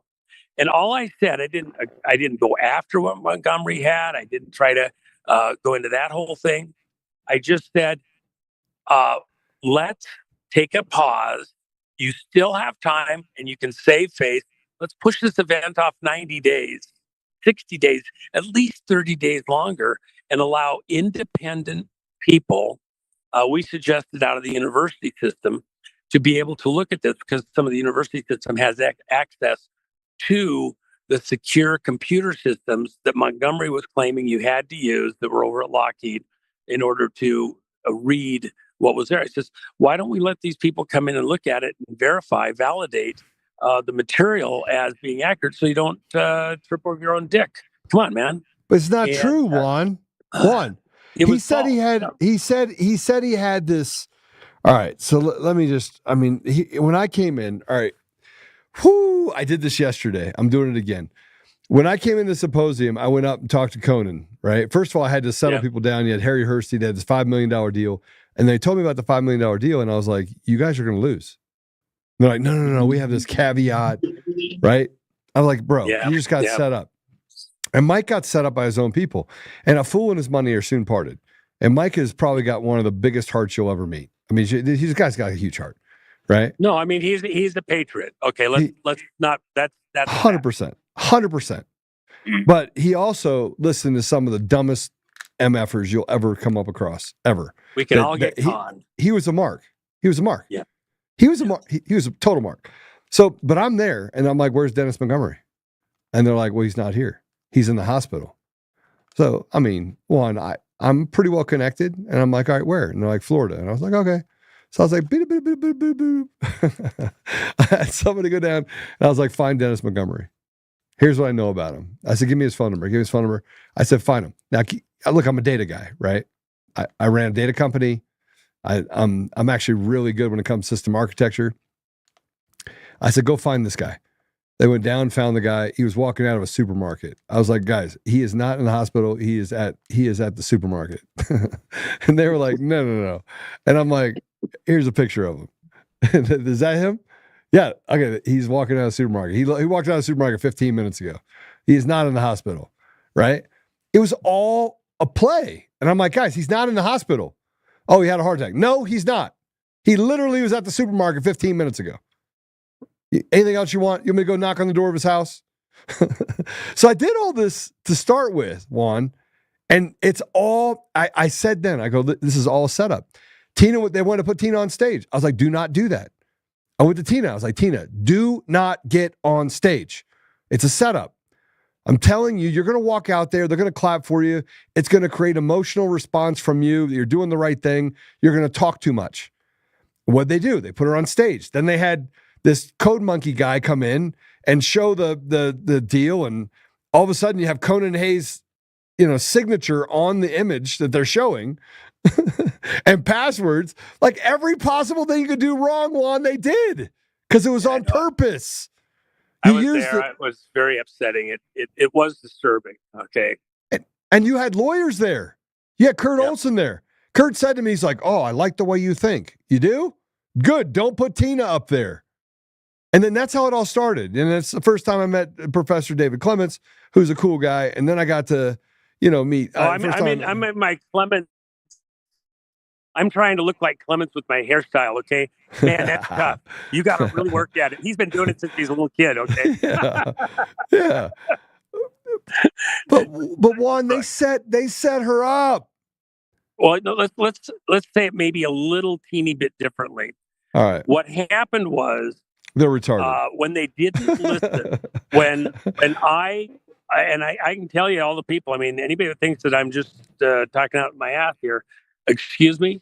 I can pull the people forward even within Lindell's operation and show that what I'm saying is exactly what happened. I asked, I pleaded, I went as far as you could go without ending up just getting told to go away and don't ever come back and don't darken the door again. I tried to stay in the zone to at least have some impact. But I said, you really need to put some things in the can with some videos that explain stuff so it's not paint drawing because it's going to go too slow. You need to put it in videos.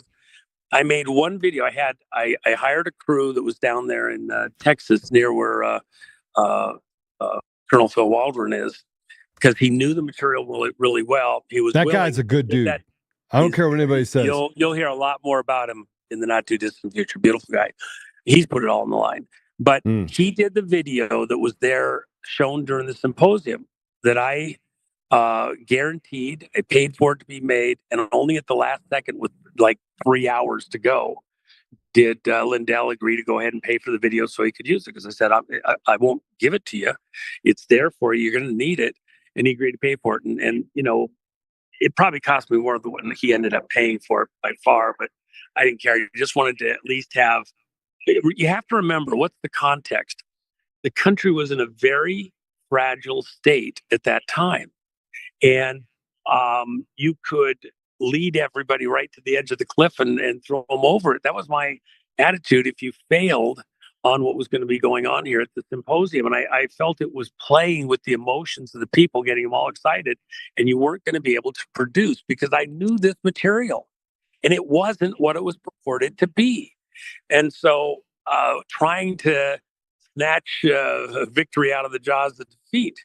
And so with that in mind, and the guys doing all the investigation and verifying and all this stuff in the back rooms, were not finding what was purportedly going to be found there. So in order to pull a rabbit out of the hat, they had Tina come in as a sacrificial lamb. What in Tina's presentation there actually changed anything? Her material that she'd gotten would have been put into the proper places, and it did. By the way, it was the stuff we got from Tina's images that was looked at, examined extensively, including by Conan, who did a great job within that realm, that established some of the ways that they were doing the steal on the vote, which was corroborated by the people we brought into the country just last week and over the last couple of months, their families that are now in custody of the Justice Department, protective custody, who will be coming forward to testify as arrests happen here in the U.S. over the 2020 election. But it was information out of Tina's system that corroborated a lot of the information they said and gave us inroads into how the questions were phrased for them concerning how they stole the 2020 election. These Venezuelans, under the supervision of Cubans, working in Serbia with Chinese intelligence officers observing and monitoring the whole thing and running it back out in through Canada and, by the way, another country which has never been made part of this discussion. But when you find out what government agency in the U.S. Facilitated the transfer of that information, you're going to go, oh, now I get it. All the pieces of the puzzle are coming together. Now I get why that person had to be at that agency and what they were up to. 100%. That will be the in fighting, somebody takes a punch and then they open themselves up. Now you come in with the counter punch, you can just take them out because they're wide open. Let them make their punch and then watch the counter punch. It's going to be epic. All these intelligence agencies colluding to steal command and control of the ship of state of America, man. It's going to be epic. Well, I tell you what, it's great to have a little bit more clarity years later, right? And I kind of wish I would have pulled the plug on a bunch of stuff with Mike sooner, but I ended up being the guy that was like the grifting killer, right? Well, but let me just say it maybe slightly different. Remember the context of the times. People in the future are going to look back in this moment, and they won't have lived through it like you and I did, especially behind the scenes. It's the old saying, I will not break a bruised reed. I will do no harm. Right. The country was in this hypersensitive moment, and the Patriot movement, man, they could have got knocked over by a feather at certain points in there. When they went after the Q stuff there at the Caesars Hotel and people backed out and like that, that was when I decided to do what I did, because you couldn't let the bad guys, the press, the New York Times and MSNBC and all these other ones, so dishearten people that they could, take out the Patriot movement, if you are, and some of the people that put their fortunes on the line, what they had, and we're about to lose everything. And so there's a number of times in here and a number of plays. Look, you threw your money in there. We both did important stuff to keep the ball moving forward at great personal expense. Okay, real money. I mean, I could buy all sorts of funds that I didn't. How many times I was invited? They're like, Joe, you need to come to Mar-a-Lago, and I was like, I'm going to hang out with my wife. Trump doesn't need me. I'm going to do my thing from the sidelines. I'm going to help protect and fortify the things that are necessary. I'm going to travel around the country, but President Trump is going to do what President Trump's going to do, and I'm going to support him in a way that makes me a good soldier, but also makes me a good leader. Right? Makes me do the things I need to do. And so we all played our zones, and you did it. You did your zone in a lot of sports. You go into a zone defense or a zone offense. If you move out of your zone, then you're not effective, and you've left something completely wide open. You played your zone. I think that's staying where you're supposed to stay, knowing your lane. No, I knew my lane, and and frankly, it was good. I mean, it was a difficult 4 years, right? But my job was to be a warrior, disrupt things, make sure that people knew that I was fighting for people all over the place. I had to protect Tina mostly from herself, right? Because people gave her bad advice. They gave Mike bad advice, and I had to protect him. And then finally, I was just like, let me just add this one thing. Yeah. How many times were you played on your patriotism? Look, Tina, the plays on her. No, I mean, I'm saying Tina, the comparison. She was played on her patriotism, and so she went the distance at times that if she'd had, I think, better people around her, advisors around her, she would have, kept her powder dry. But, she was played as though you're the only one that can save everything. You're the only one. She was not dialed into this team approach. And as a result, she was put out there as a sacrificial lamb on more than one occasion. And she ended up, taking the big hit. But it wasn't because she was stupid, and it wasn't because she was reckless. It was because she was susceptible to being played that way, as all of us are in the Patriot movement. And so then you have to, maybe being a little more seasoned, having been around this for a lot longer, I kept telling people, no, you got to hold tight, keep your powder dry. Let's let this play out a little bit further. And which at times I advised Tina myself. And when she got hung out to dry, when the legal strategy that was put together for her, which I thought was an excellent legal strategy. The folks out of Texas had the right play. Forced the government to play their cards before they indicted her. And that's been a sound strategy. I've used it in other situations very effectively also. Let them play their cards first, and then it may stop them from doing a false indictment. And but the second that those attorneys were no longer in the game, the prosecution pounced. And what's going to come out too, I believe, in all the Colorado stuff, because as spokesman over at the Justice Department said the other day, the Tina Peters case is dialed in with J6 stuff and some other things in Colorado that they're now looking at, not within civilian courts, but within criminal investigations, which will lead to criminal charges, because there was collusion by a number of people in Colorado, allegedly said for legal reasons. There was collusion all the way into the judiciary, allegedly. 100%. And so when that, with this private company being run out of Colorado, is investigated, I think they're going to find a great big huge turd in the judicial and prosecutorial system in Colorado that has got to be thrown out. And Tina was the victim of that turd. Colorado's going to have to clean up Colorado, because Colorado, at the end of the day, the people in office in Colorado are some of the most corrupt people in the country. It's unbelievable what they've gotten away with. Yeah. And you know what? We're going to get there. I got to go get on an airplane, or I'd sit here and talk to you for another 4 or 5 hours. Joe, I appreciate it. I apologize to everyone. I was a little bit late, and it wasn't. I was, when I made my appointment confirmation, I was not in the same time zone, and I didn't correct for the time zone I'm in before the show here. So I apologize for being late coming in. But, I'm here for you anytime, Joe, and we're going to get a chance to cross paths and get Tina out of this predicament. And I really appreciate the chances where we've gotten to collaborate, even if it was through other people, people like Mark Cook, who's part of our coalition, and his work. He's a good dude. Yeah, I appreciate.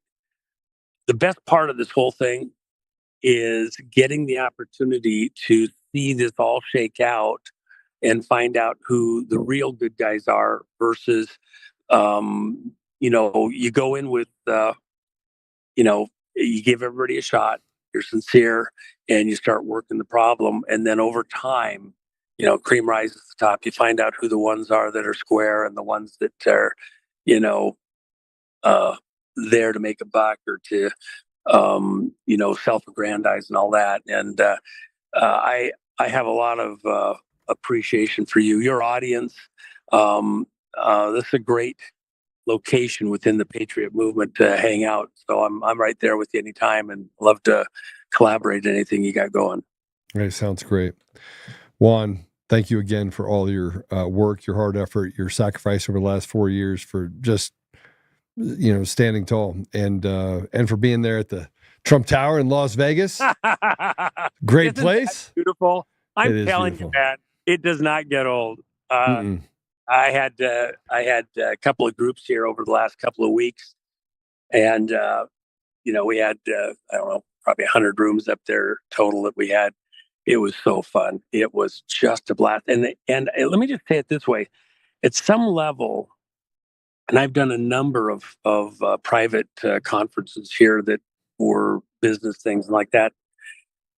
It's like you're on hallowed ground at a certain level. And I don't mean to deify or something Trump, but it's this zone we get to rally together. The best part of a Trump rally is just hanging out with other like-minded people. So Trump himself has become iconic of certain imagery that we have of ourselves as patriots, standing up against the deep state bullshit.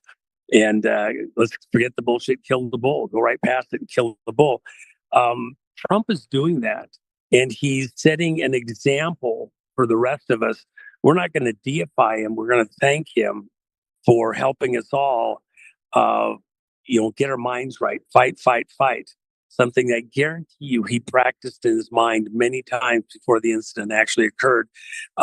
Even the idea of don't be afraid to go to the fight. I had a number of, what we might call little old ladies and old men there at the fight the other day here in Vegas. And as different as it was to anything else that they may have attended in their life, I think I had total 125 people there, and not one of them had ever been to a UFC fight. And you have to, kind of get your mind around it. We're in the fight for our lives. And a guy takes a punch, you got to be ready to take advantage of that because he's now opened himself up and punched back. That's the kind of stuff we have to learn as a group. Don't be afraid of getting hit. Don't be afraid it's going to sting. You can take it, get right back in there and make it sting back. And if they do a punch, you've got to put another punch in to keep the scorecard working in your favor and get a few punches that he didn't get back at you. That's what's happening in America right now with what President Trump's doing. Thank God in heaven that he's given us a standard bearer to rally around and hang with and have as an example. Let's go in there, get in the fight. Don't be afraid. You'll make it. Even cracked ribs heal. Let's go, Frank, and take it to him and kill this deep state bullshit. Hey, I'm all about it, man. I've never seen a fight I didn't like. By the way, Phil Waldron said to tell you howdy. Yeah, I wanted to ping him while I was on here because he's one of the people in the background that over time his role in all of this will come forward, and he put a lot of personal things in his life and his business in perilous states at critical moments to help this move forward. So there's a lot of people that we as the citizenry are going to want to tip our hat to, and they're heroes. They're the true superheroes in this whole thing. Most of them you don't know their name of. So, yeah. I think that they'd like it that way. They like the the God's well done, right? Yeah, I mean it's kind of you go in, do what has to be done. When it's over with, can I go back to my garden now? Yeah. Guys, go back to my life. I just want to, I quit drinking, but when I did, I was like, let's go have a bourbon. But now I'd just be happy. I had to let my boat go because I hadn't been on it for several years. I left it on Obama's birthday, August 4th, 2020.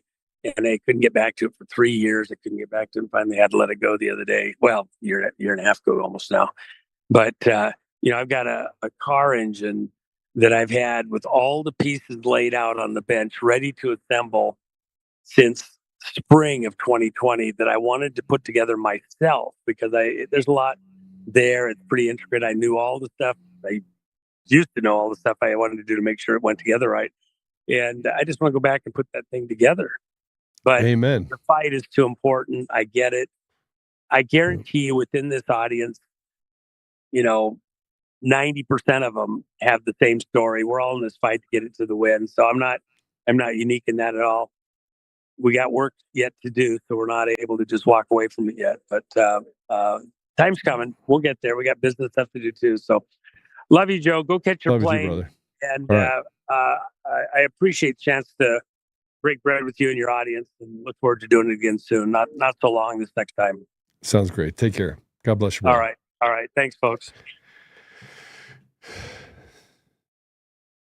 He's always a wealth of knowledge, and more than that, he's been in this fight for the last 4 years. It's funny he brought up Robert Steele because I remember going back and texting him like, "Look, don't let him do this to you. Just get out of the hospital. Get ivermectin. And then some of the other good players that have been working really hard, like Phil Waldron. I'll just say that he's a really good man. We're gonna pray it out. I have lots of other stuff to go over. Apollo, do you have anything else you want to go over? I think that we probably should. We've gone on now for 3 hours. I want to talk about the corrupt judges and everything else, but you guys know. You know you're a slave. So do less slave stuff this weekend. Run that red light camera and don't pay the bill. So there's the advice. when they send me a copy of a red light camera of me, a picture of me, I send them a picture of my money. I'm like, this is as close to my money as you're gonna get. Like, yeah, no, I owe somebody a steak. I don't know what's going on here. Yeah, I'm just gonna. Hey, thanks a lot, Scuttlebutton. It says, have a safe trip. I'm going to be gone for a couple days. I'm just going to go get some business done in some other places and spend a day with my wife, which is good. I want everybody to understand a few things. We have been in this fight for a long time. There are a lot of people that it took to get here. It took a village. And even through the fighting and the infighting and the things that happened, I was on the phone with Ann Vandersteel earlier today. And I said to her, I was like, listen, here's the two people that I'm out on. And even when I was stepping away from the stuff with Mike, it became obvious that I was focused on the one thing that I said I would never get focused on, and that is someone owing me money. Well, I'll get my money back. Not worried about it. What I am worried about is making sure that we focus in and we complete the task on the objectives, on the mission. We become mission driven. Tina is mission driven. Like I'm on a mission to get Tina out. I'm on a mission to expose Phil Weiser and Jared Polis and Jenna, that fat pig, Griswold, and Dan Rubenstein, you piece of shit DA, and the judge, the deviant judge, Matthew Barrett. I want them all gathered up, and I want them to be perp walked into a prison. That's what I want. And frankly, I set my eyes on something. I'm going to get it. They're going to go to prison. So I'm going to continue to fight for Tina, because these people want to, they want to let pedophiles out on the street, and they want to persecute Tina Peters 9.5 years. They want to do everything they can to hurt that woman. A woman that's never even gotten a speeding ticket. And we haven't even started talking about the death of Belinda, who was her second in charge, her brother. And that they didn't find the guy that murdered him, hit and run, or the other one, the other person that was charged, who their brother was murdered, just dies, gets killed. And then within a week of both of those guys dying, they settle.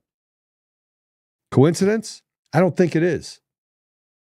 I think that everything that has happened in this is a bunch of bullies and pieces of, just really bad people that have done really bad things.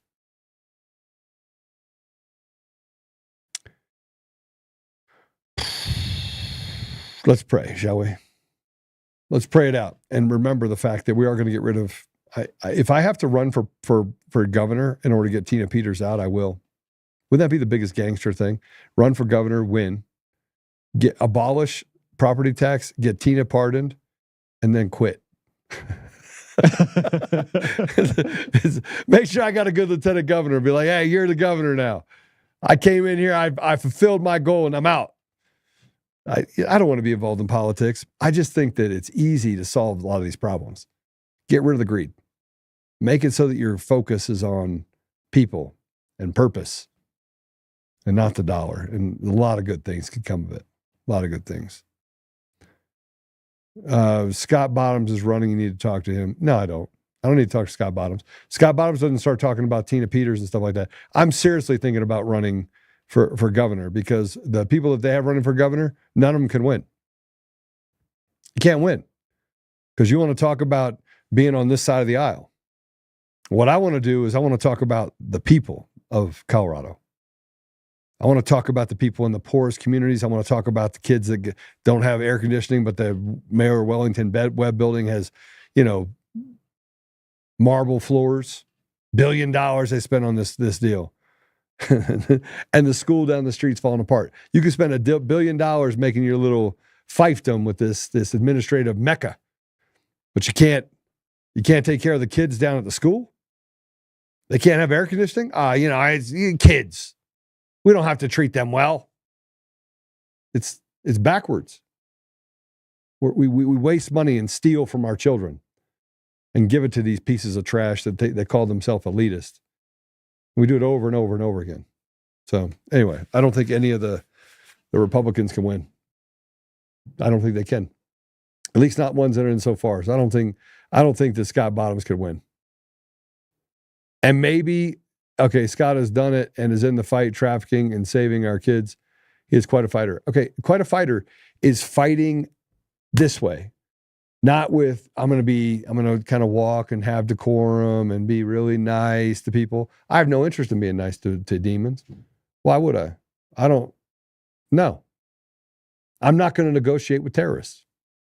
I'm not going to negotiate with most of these radical leftist Democrats. And frankly, if you want to get to a place in Colorado and other states where you have a more, even-keeled Democrat society, then you got to get rid of the election machines because they get to choose those people as well. And then get people that are actually have a brain that maybe are a little retarded, semi-retarded, but it's not as retarded as the radical leftists, that just have a difference of opinion that they can run in that seat, right? But right now you can't have that because you have George Soros that's dictating who's going to run. All right, let's pray.